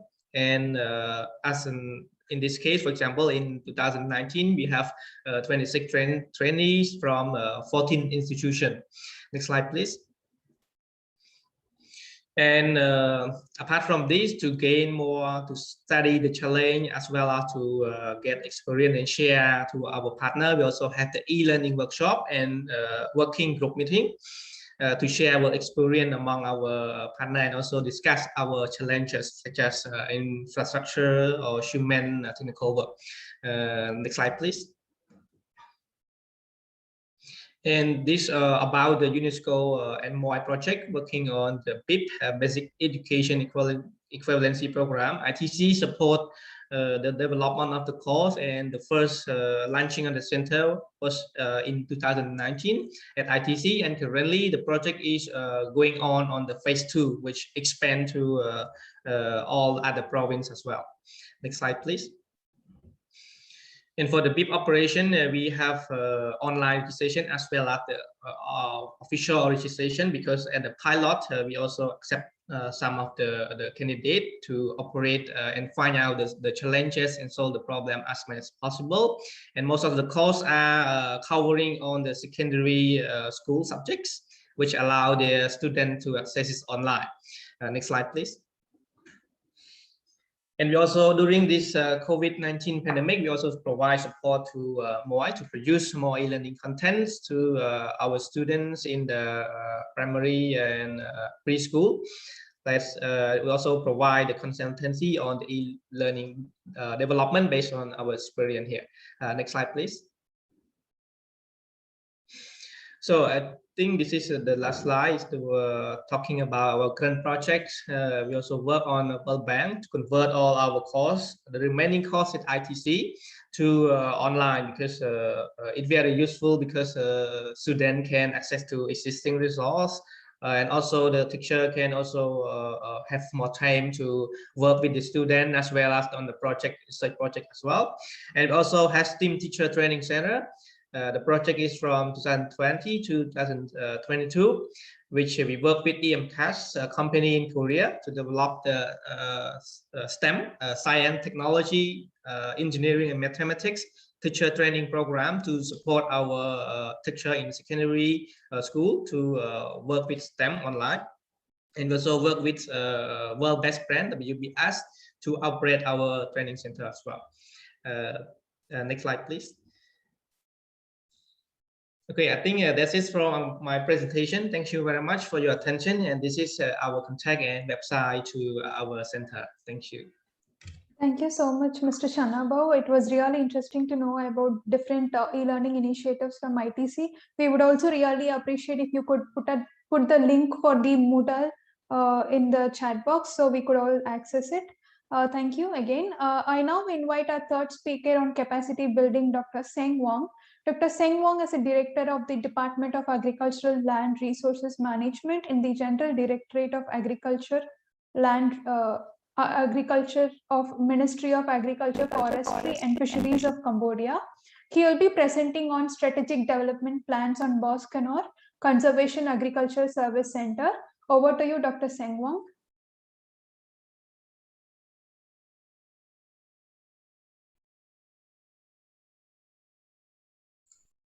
Dr. Sengwon, please proceed with the presentation. Thank you. Thank you very much, Sasa. Good morning from Cambodia to all. Thank you for your participation to our sessions. I don't need to introduce myself. Sasa already done it, so I will share with you some of the key points of strategic development plan for both Canal Conservation Agriculture Service Center for Cambodia. So it is a 5-year strategic plan. I am from General Directorate of Agriculture. Please, next slide. So I will, in my presentation, I will give you a background of where is Boknal, some of the key achievements, that why do we need this strategy.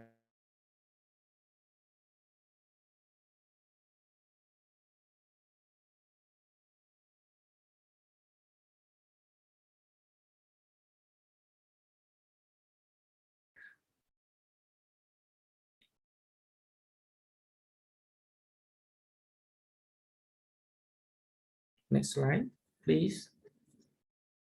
Yeah, this is about the CASC, Conservation Agriculture Service Center, and Boknal. Boknal is located, in the eastern part of the countries on the basalt landscape, which is very rich and very productive upland farming system of the country. It is about 2-hour drive from Phnom Penh city. Yeah, some of you attending this may have visited the place, but as the research on the conservation agriculture in Cambodia started in 2004. As you can see in this diagram, in 2004 we start the research under the project supporting the small rubber production, smallholder rubber production system. Yeah? And then the work progress, towards the few to several phases and steps, as you can see in this. And then from, it progressed from the small rubber based production system to agricultural research for development focus on food crop productions. And then we develop through, the service provision related to the adoption of the conservation agriculture practice, introduction of the private sector engagement in the process, and towards the institutionalization and policy dialogue to further promote the practice. So, we start very, in our case, if you heard of the presentation of LICA yesterday, that LICA was established in 2012, whereas us, we start our work, we start our research for development activities for more than a decade, about 17 years before we can think of the institutionalizations of our technology to gain more support to scale up the practices. Next slide, please.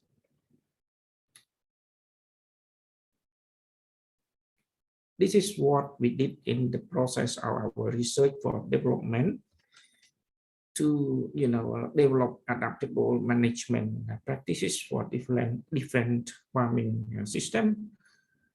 For example, we develop adaptable management practices for rubber-based production system, for food crop-based production system, such as soybean, yeah, and vegetable production-based system, intro management of the fruit trees, horticulture especially, and then introducing of the green sowing, so the use of cover crop in the system.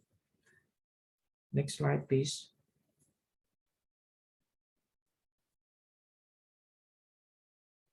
So through many years, we have achieved remarkable results. As you can see in this slide, we have achieved in, for the genetic plant genetic conservation, we have conserved 52 species of about 335 varieties. We have 10 main agricultural implements being used to support CA and SI practice. We have the long-term experiment, this one considered as the longest CA experiments in the region. In Boknau, with an area of about 15 hectares and 5 technology parks. We have 8 main cropping system for rice, for maize, cassava, legumes, and fruit trees. So also we have other, for example, engagement of private sector investing in the cover crop seed production and distributions, and engagement of private sector in agricultural, we call appropriate scale agricultural machinery, what the CA practice, involved in scientific publications of our work, and also educations. Next slide, please. Yeah. So, achievement at the institutional level in 2020, CASIC is the Cambodia Conservation Agriculture and Sustainable Intensification Consortium, which is the interministerial platform. You heard of it yesterday at the minister keynotes. Was established to support and promote the adoption and scaling up of the agroecological practices in Cambodia. So the CASC also has been institutionalized within the General Directorate of Agriculture of MAP, and with in the Department of Agricultural Land Resource Management. And the center is being promoted to national and regional center of excellence for conservation agriculture and sustainable intensification, giving it a legacy of the longest continuous CA experiment in the country and in the region. And you heard that at the opening of the workshop yesterday, the minister announced the MAF stand ready to support and to upgrade this center to the national and regional level, and that the minister also highlighted the development of the strategic development plan for 5 years to promote this center. Next slide, please.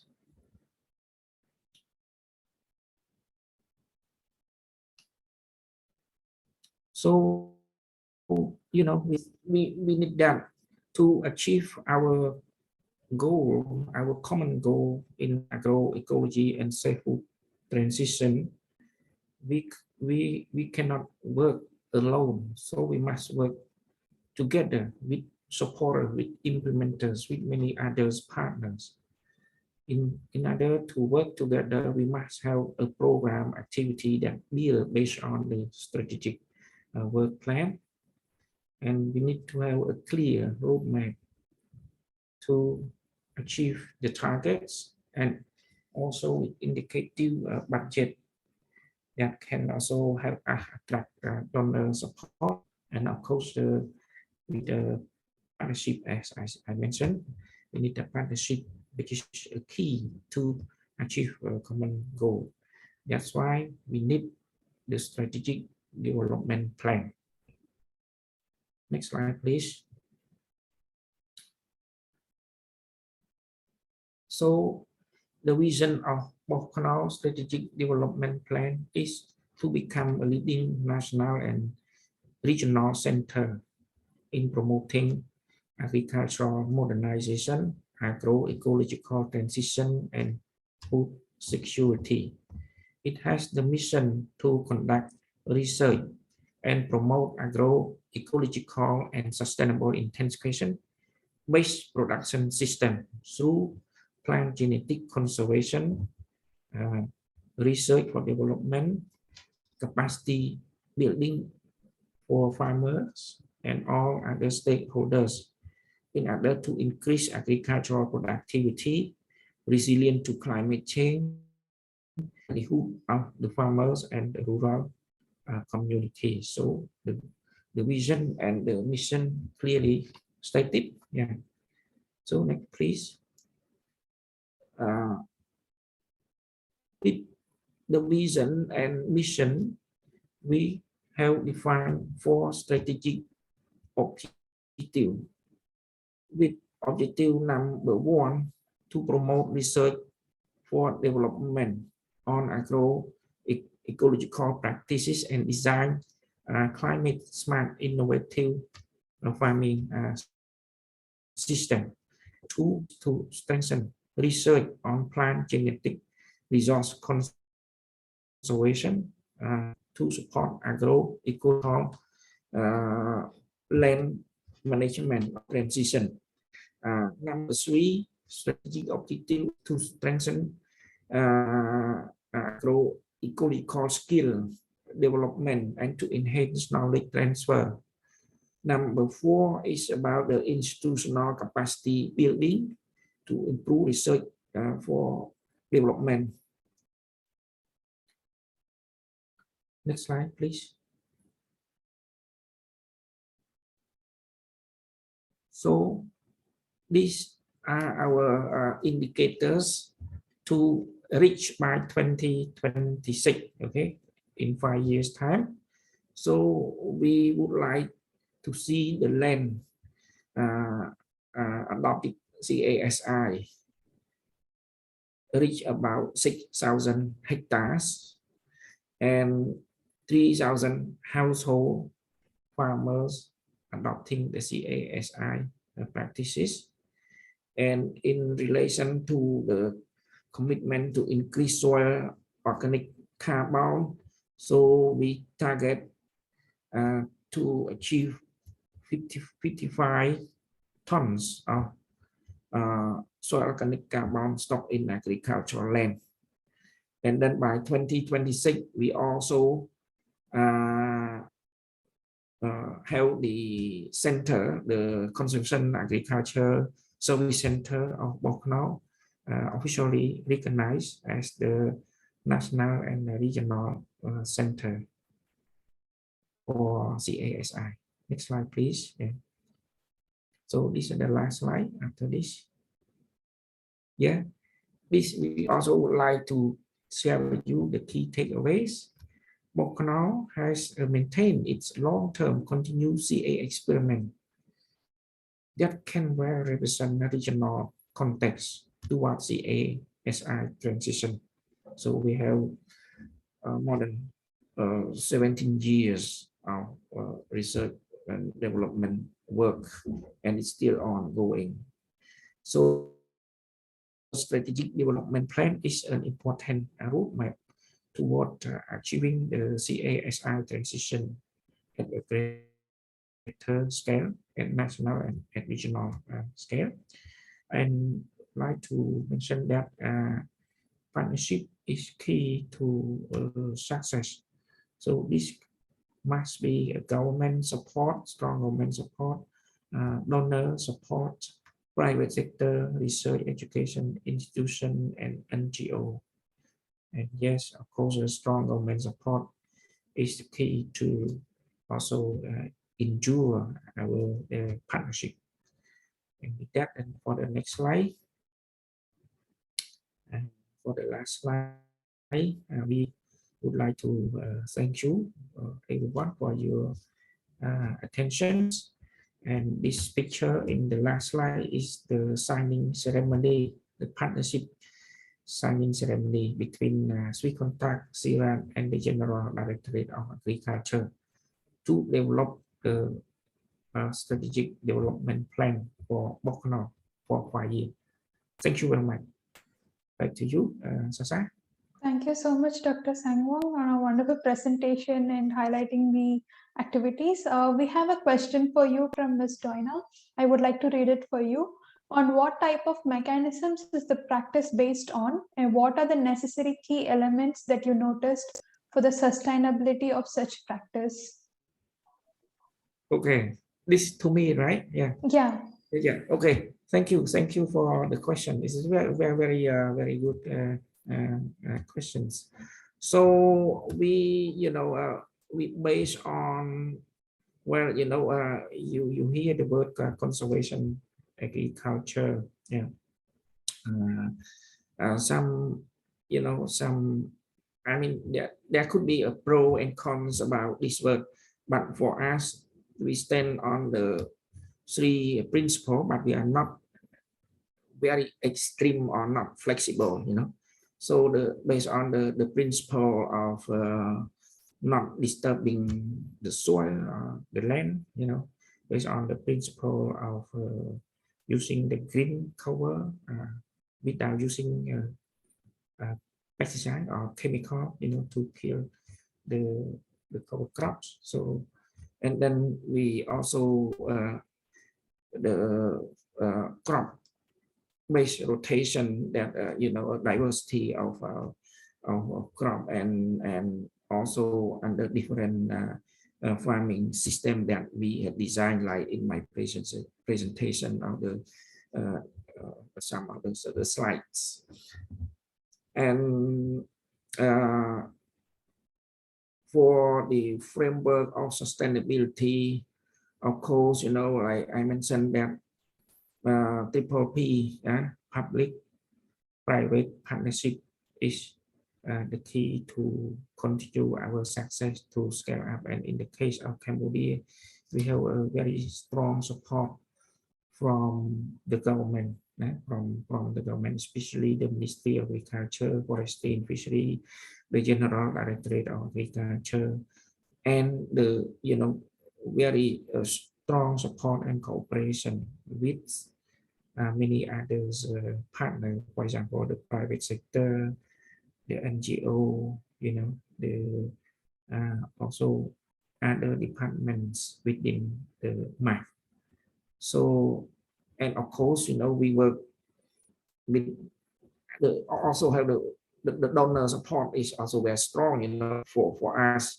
We have AFD, EU, and then we have USAID, and we work for the common goal of the people to secure our land for the future, to ensure the good soil health, to ensure the good quality and safe foods for the people. So this is the common goal of everyone. So that's why we endure our partnership and got a lot of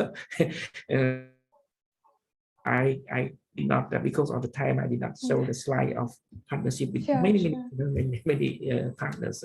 Yeah, thank you. Yeah. Yeah, we really understand, like it's really hard to just concise your presentation for 12 minutes, but to just keep going, we'll take one more question for Dr. Sengwang, Dr. Tim Sophia, and Mr.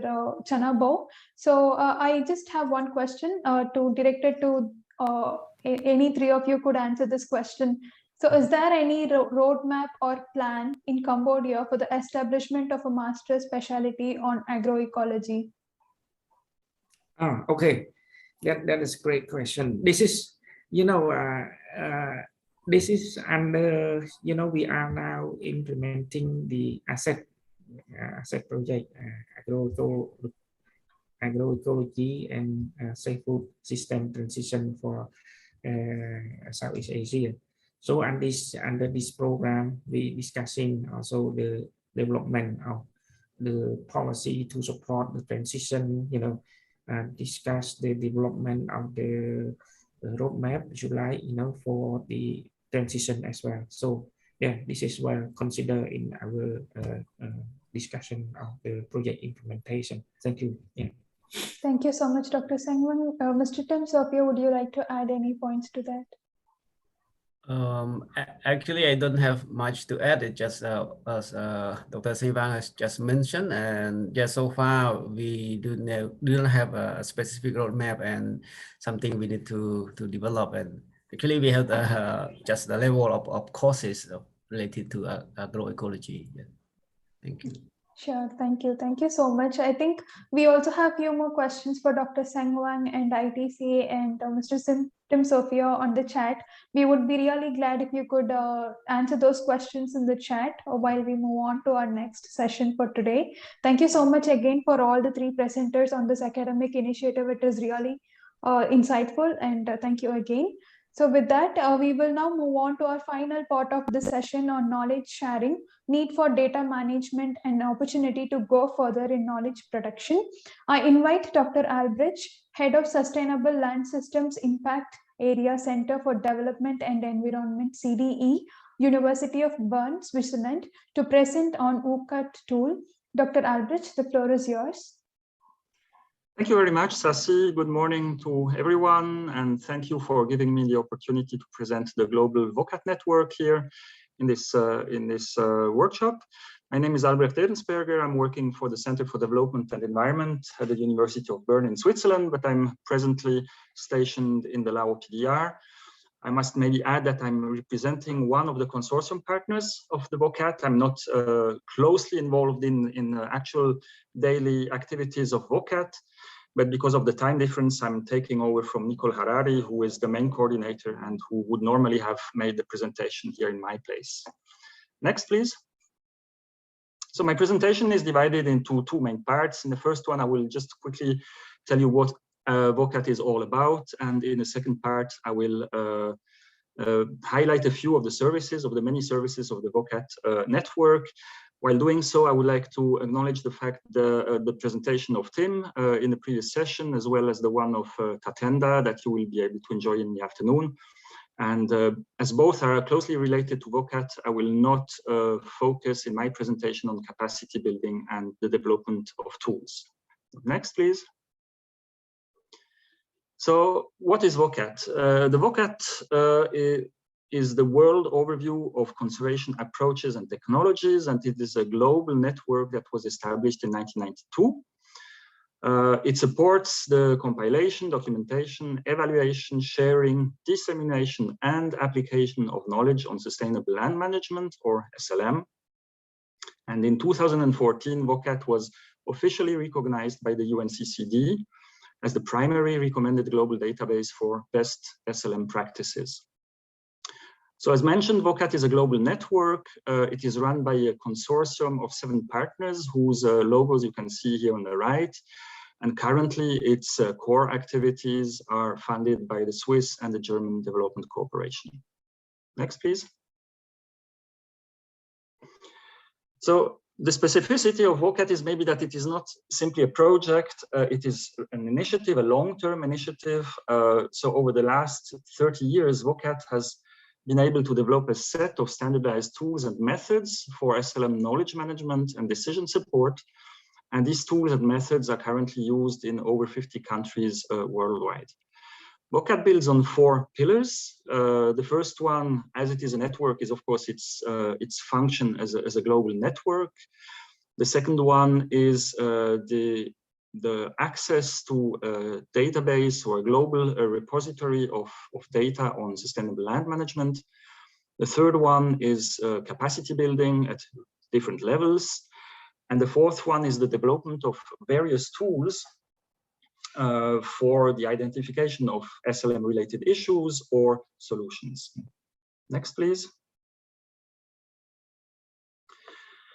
So as mentioned before, VOCAT was officially accredited by the UNCCD in 2014. And this official recognition gives VOCAT the mandate to support the 194 signatory countries in recording their best practices on the one hand, but also in using the SLM knowledge of VOCAT to improve their land management in their own countries. This partnership with UNCCD was extended last year, and it was even enhanced, as now you can find the VOCAT sustainable land management practices and publications also on the Knowledge Hub of the UNCCD. Next. So on to the services, and I will start with the documenting of sustainable land management practices, because this was actually the first activity of VOCAT and probably still the most important. And so this documentation is in the form of a global database with a compendium of over 2,000 field-tested SLM practices. This database can be freely consulted. People who search on a database can filter to find practices that are suitable for specific landscapes or for specific uses or for particular ecosystems.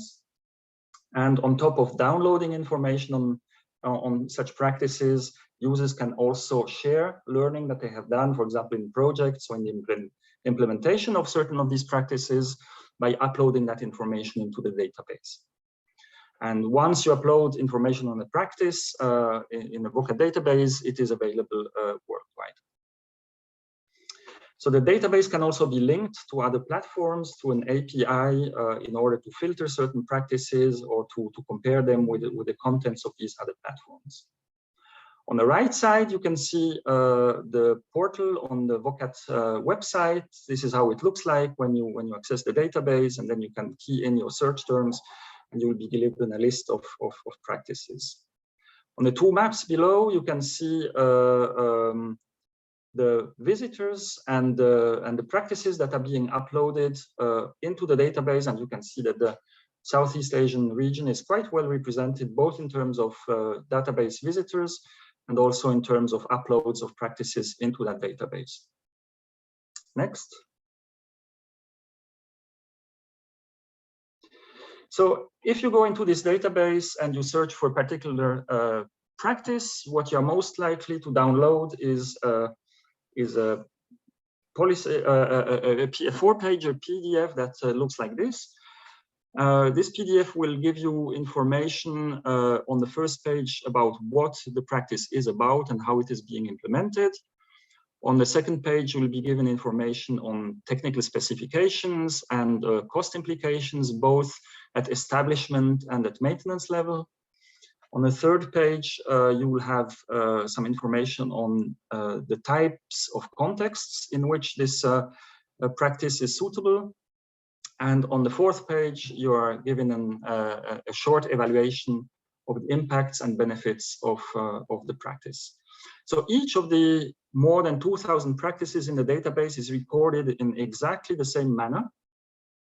And this opens, of course, the possibility for comparative analysis, either globally or for particular contexts, purposes, or situations.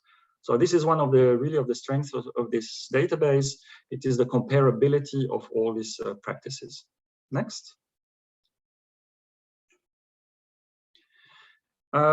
So some of these practices have been compiled into books, either for particular regions like Sub-Saharan Africa, you can see it on the top, or for particular ecosystems like drylands.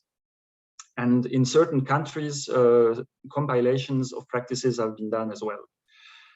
You can see the 7 examples at the bottom, and you can see the 4 on the right, which are highlighted in green, show that in the Southeast Asian region, there has been quite some activity going on in terms of compiling such practices in the past few years. So all these documents can be downloaded, of course, from the VOCAT web site. Next. The second service I would like to shortly introduce is decision support. This is an initiative that we conduct together with the FAO under JEF funding. So, and it emerged based on the realization that availing knowledge on SLM is good, but not sufficient. It is also important to help people to select the most adequate practices. So the key element of this initiative is the development of a framework for sustainable land management mainstreaming and outscaling. This framework can be used together with decision makers, for example, to inform sustainable land management policies and strategies. But it can also be used with land users or authorities at local scales to select suitable practices for very concrete contexts, for example, a village or a catchment or a district. So the framework will guide the users through a series of steps that allows them to select the most adequate practices for their particular context. Next. Here is one example at national scale. It's the selection of sustainable land management practices in the context of a land consolidation process in Bosnia and Herzegovina. So the process started with the selection of 133 practices from different countries that were extracted from the VOCAT database and analyzed by the Ministry of Agriculture and its partners.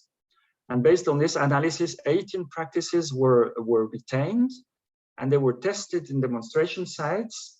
And later on, they were integrated into this land consolidation process.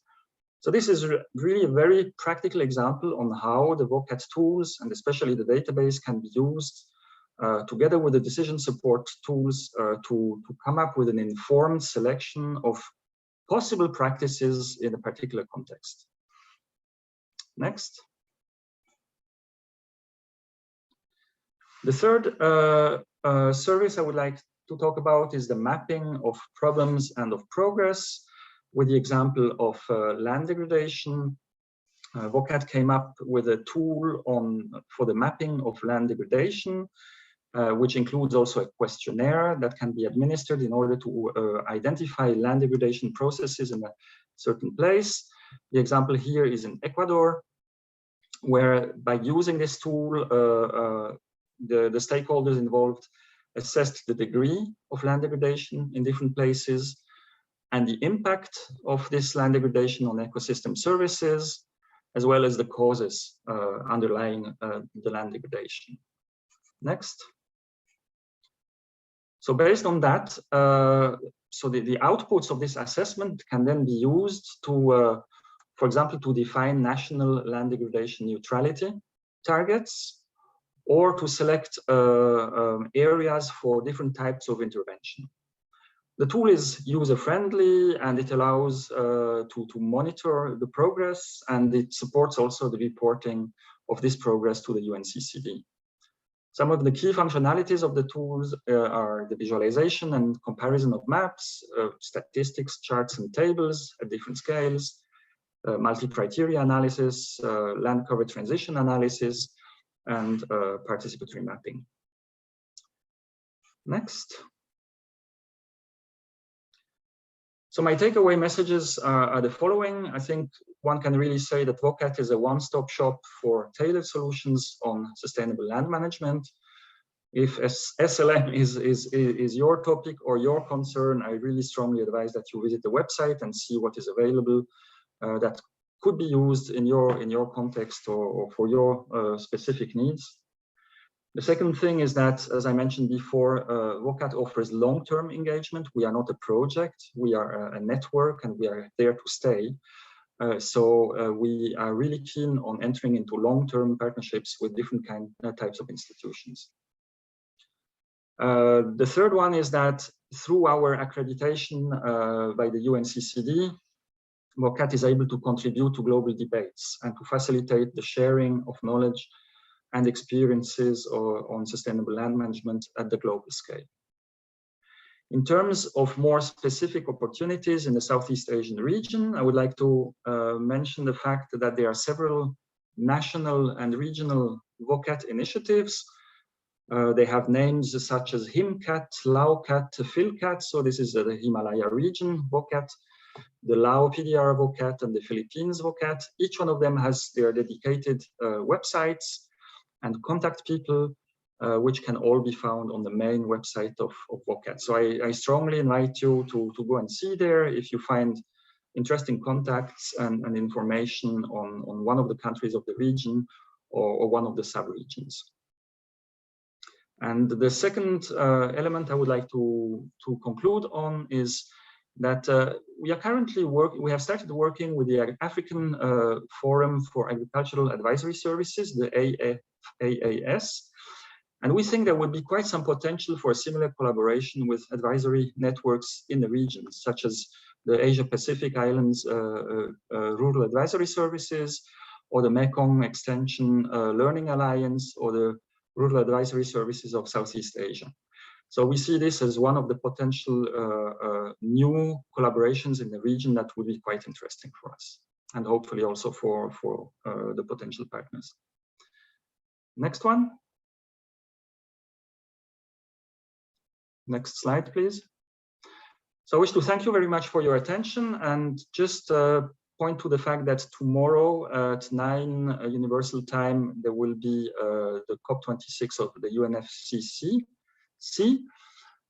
together with the IFAD. And I was told by my colleague Nicole Harari, who is featured on the top right picture of this card, that there will be quite some presentations on the ASEAN region, and VOCAT will also be featuring quite prominently in this event. So if you have time, I encourage you to attend this event. And with that, I would like to give back to the moderator. Thank you very much. Thank you so much, Dr. Albert, for a great presentation and taking us through VOCAT. Your examples also helped me understand better. I'm sure the audience felt the same as well. Thank you so much again. We now invite the last speaker for today's session, Ms. Celia Del Campo, Advisor, Agriculture and Climate Change, Dan Church Aid, DCA, to present on EcoCasiCar web app, a tool for farmers to learn about agroecology and access weather information. Over to you, Ms. Celia. Good morning, everyone. I'm Celia from DCA, Dan Church Aid. I work as a technical advisor on agroecology, climate change, and innovation. And let me introduce you a bit about DCA. DCA is international Danish organization based in Cambodia since '79, and we work in basically human rights, but also building resilient communities.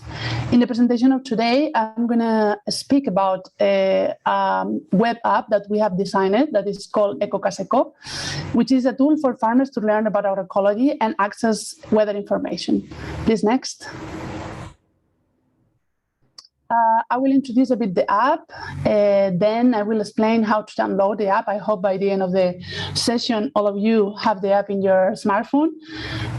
Then how to use EcoCasiCar.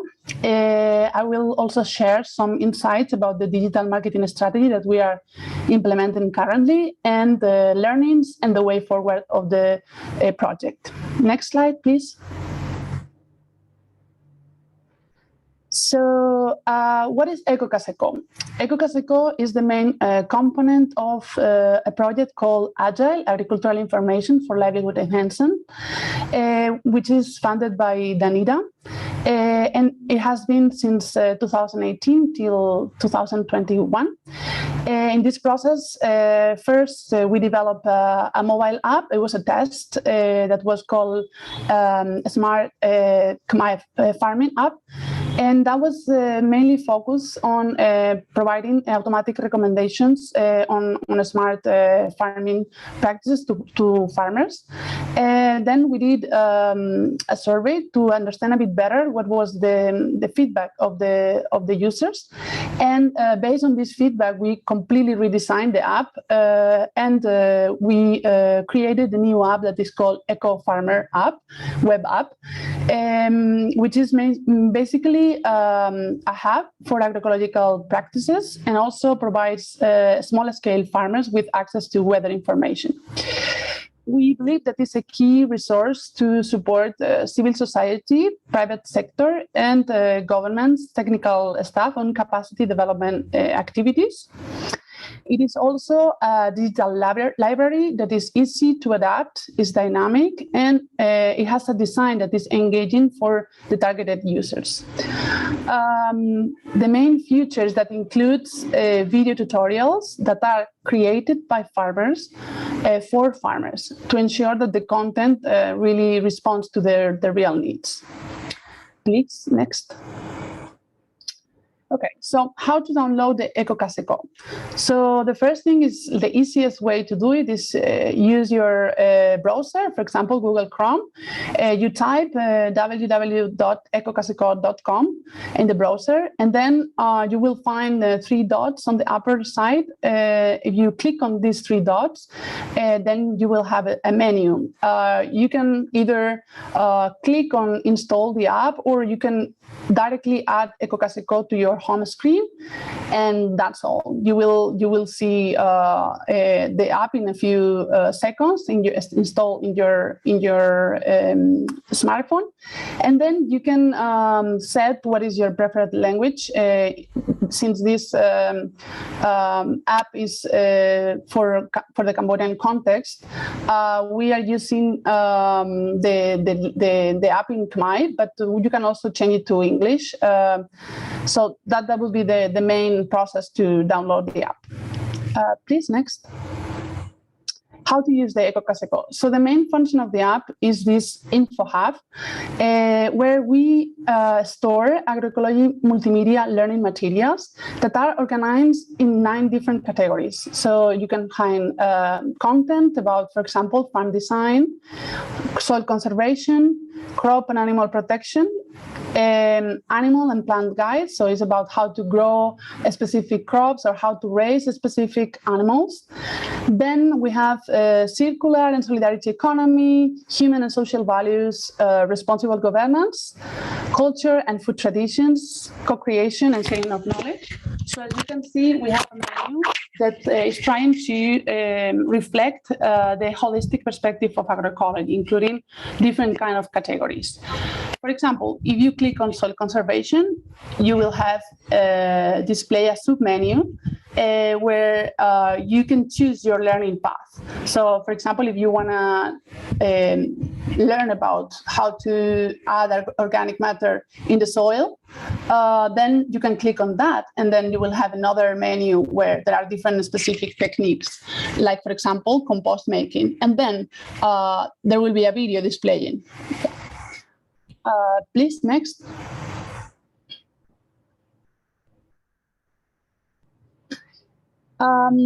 Now let's gonna focus a bit more about the multimedia learning materials. We have trained farmers to produce their own video tutorials using their smartphone. So it's a very simple setup, and I would like to show you one example that we have created in this project. So could you please show the video? It's about effective microorganism based on pineapple and banana for improved crop production.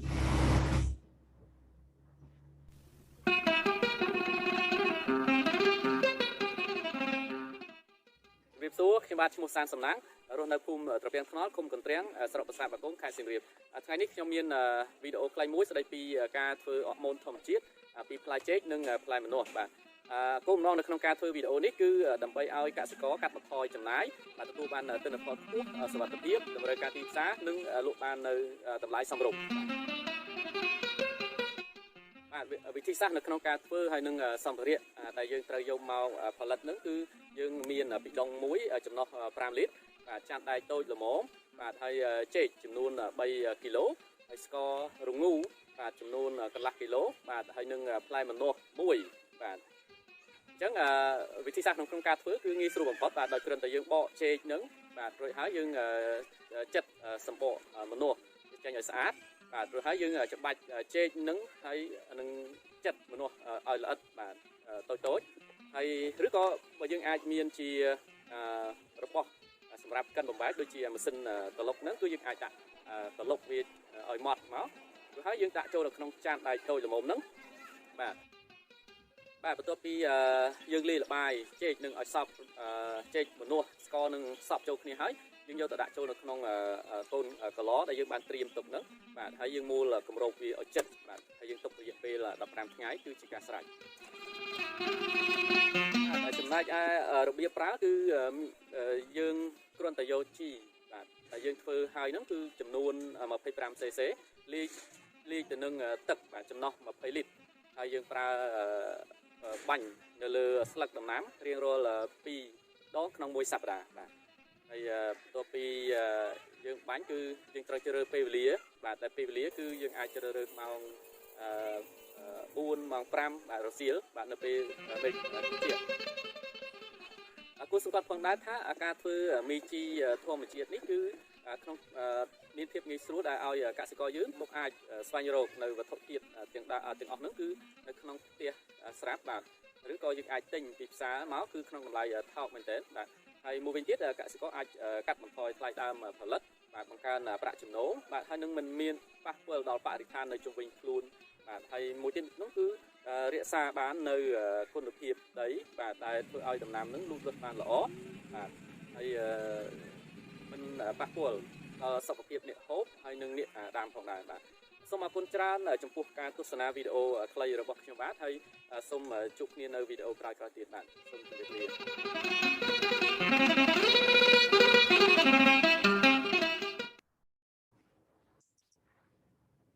Yeah, so I don't see the slide anymore.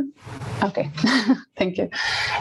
So just to highlight that we have been trying to promote the farmer-to-farmer approach. So, for example, with our partners Gret and with also with Chibern and Day, we have done these exchanges where, let's say, master farmers were training other farmers on how to record the practice, how to do the structure and how to also produce the video at the end.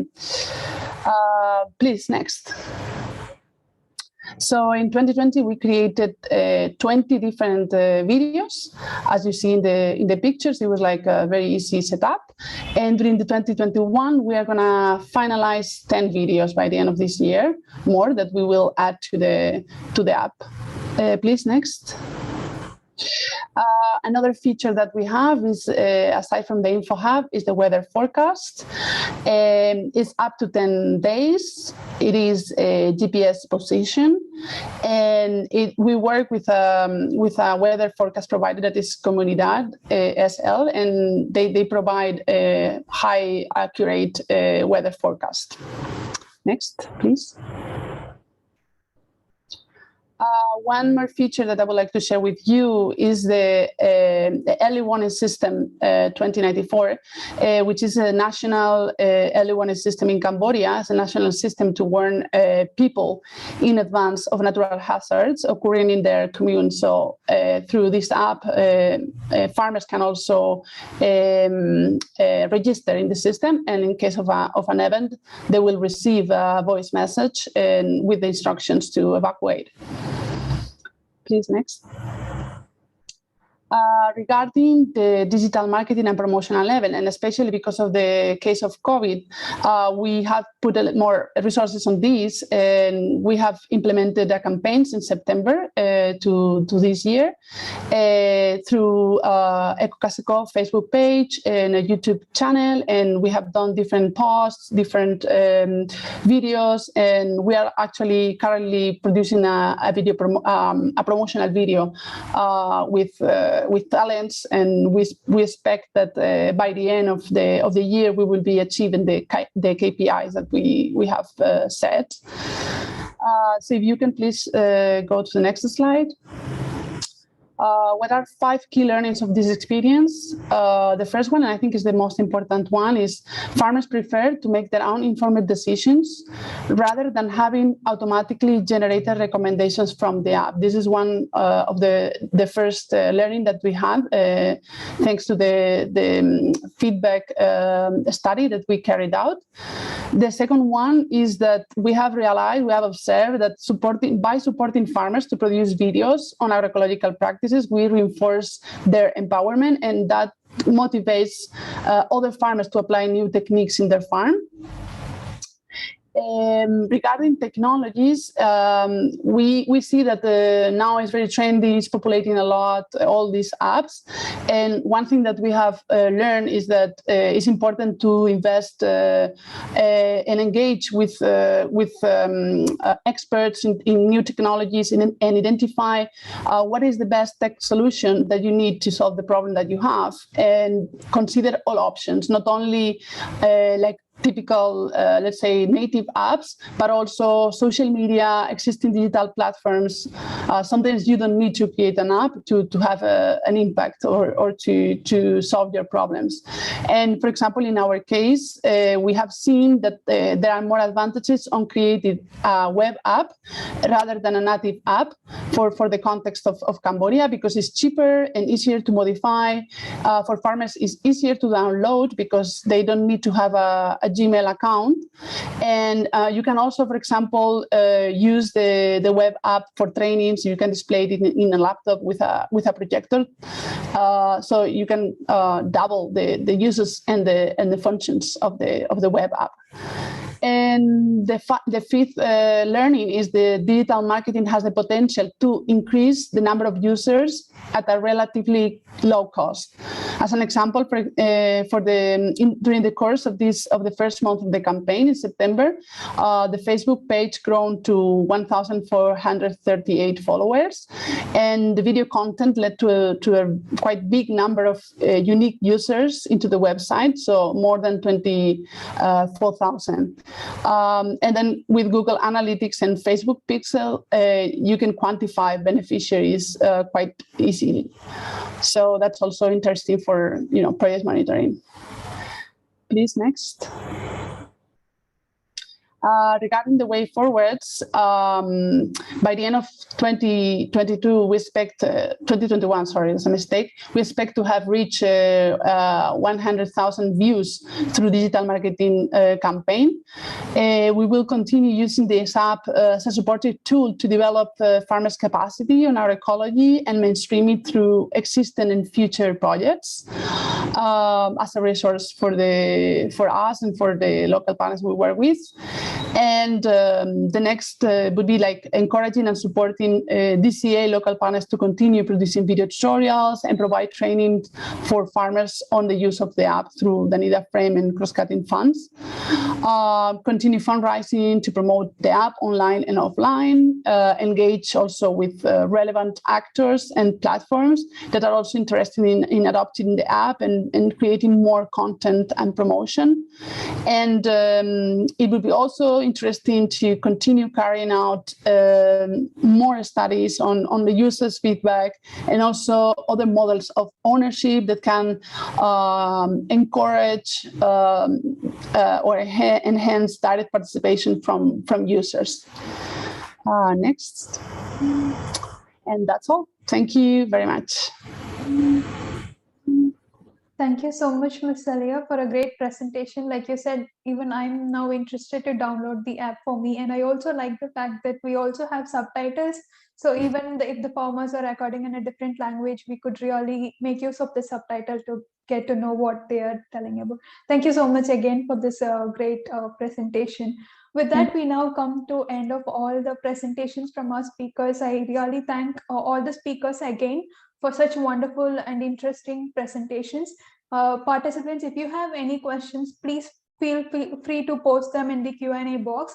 Our speakers will be more than delighted to answer to your questions. I'll wait for a few more minutes to see if you have any questions for the speakers, and then we will move on to our wrap-up session.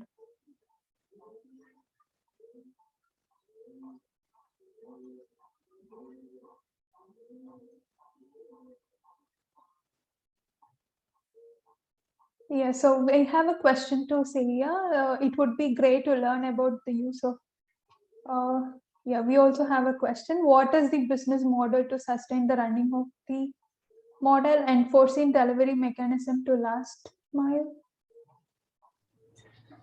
So basically, the app, the way we have built it is quite cheap to maintain. So it doesn't require maintenance, doesn't require a lot of funds. And like by now, we see a lot of potential to use it as the same that other organizations have, for example, a website or other learning resources.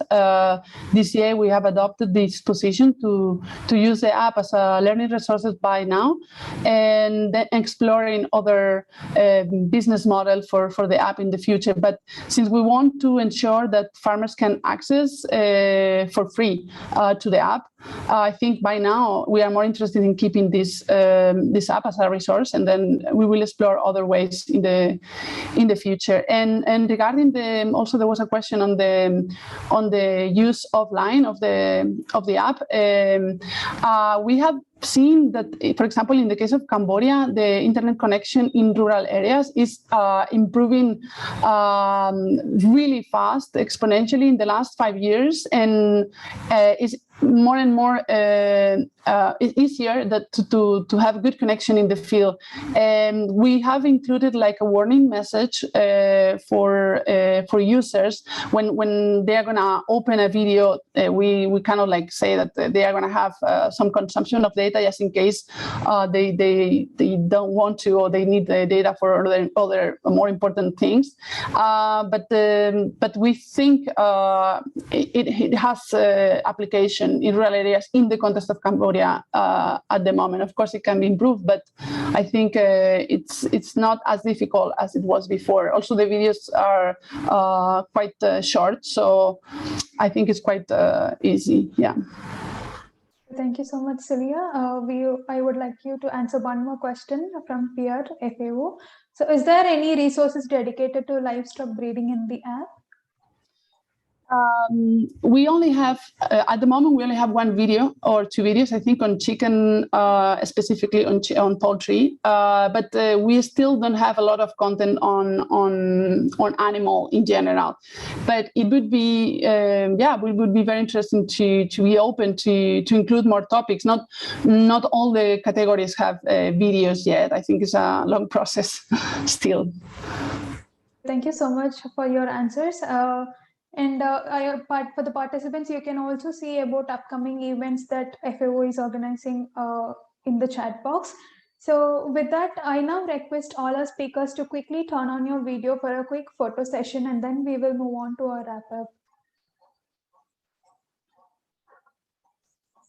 Thank you. We also thank again for staying us throughout this entire presentation. So we will just have a quick photo session with our speakers now. We request Insight Pack team to guide us on this.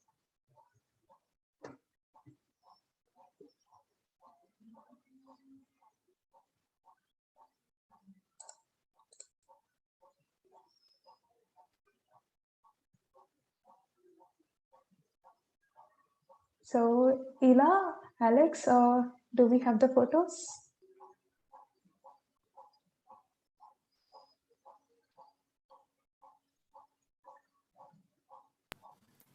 Yes, perfect.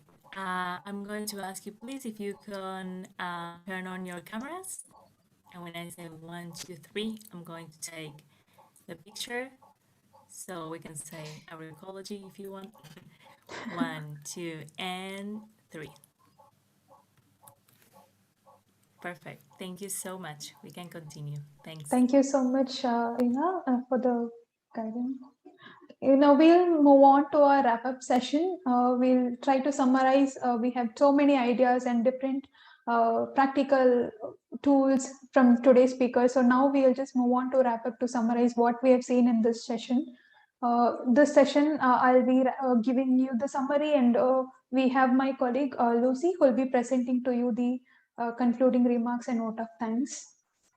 Next, please. Yeah, so this is the wrap up and takeaway from session 1. Next, please.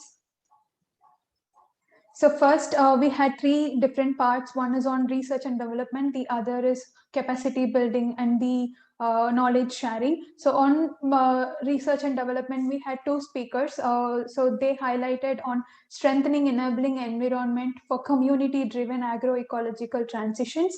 So what we found from their presentation is that cost-efficient community-driven implementation, which is investing in the grassroots implementation with help of digital innovation, really will help in strengthening this, and invest in dissemination and peer learning to scale out, and invest in human and social capacity and education is also a main important factor that we should be considering, and also collaboration and co-investments with value chain and finance. So these are the summary from our first presenter, and moving on to next. And the power of local initiatives, like we have seen from our presentation from Ms. Femi, we see that enhance, restore, and protect indigenous foodways, and then continuous updating of knowledge on traditions, cultural systems, and practices is also really important to keep them going. And fundamental complementary work and support to indigenous people and local communities to secure and protect their collective land. We also saw how NTFP has been supporting these local communities and initiatives in her presentation. So moving on to next on capacity building. Next slide.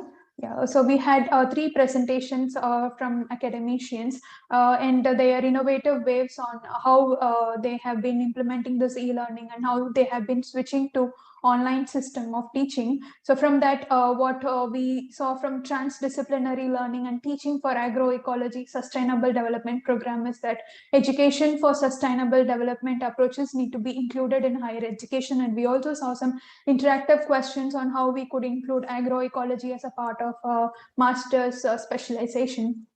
There is also a need to link outputs of the implementing projects with higher education curricula.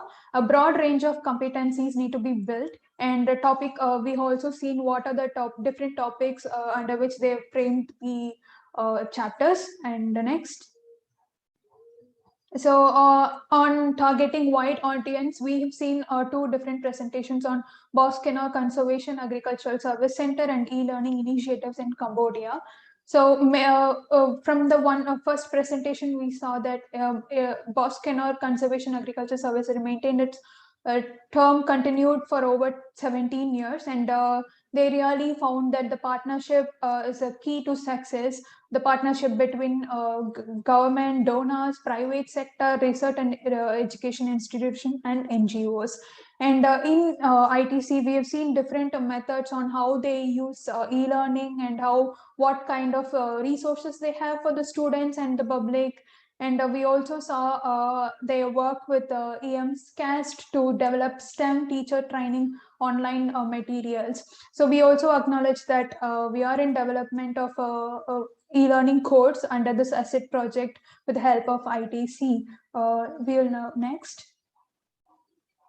And finally, under knowledge sharing, we really saw some good practical examples of WCAT and EcoCasker app. I really found it interesting that after this webinar, I'm sure I'm going to look into this apps. I'm sure participants will be doing the same as well. So with WCAT, we have seen what is WCAT and how it is working, and what are the sources that we could find under this WCAT. So WCAT developed a set of standardized tools and methods that are now used in over 50 countries around the globe. So it also supports the compilation, documentation, evaluation, sharing, dissemination, and application of knowledge on SLM. Next.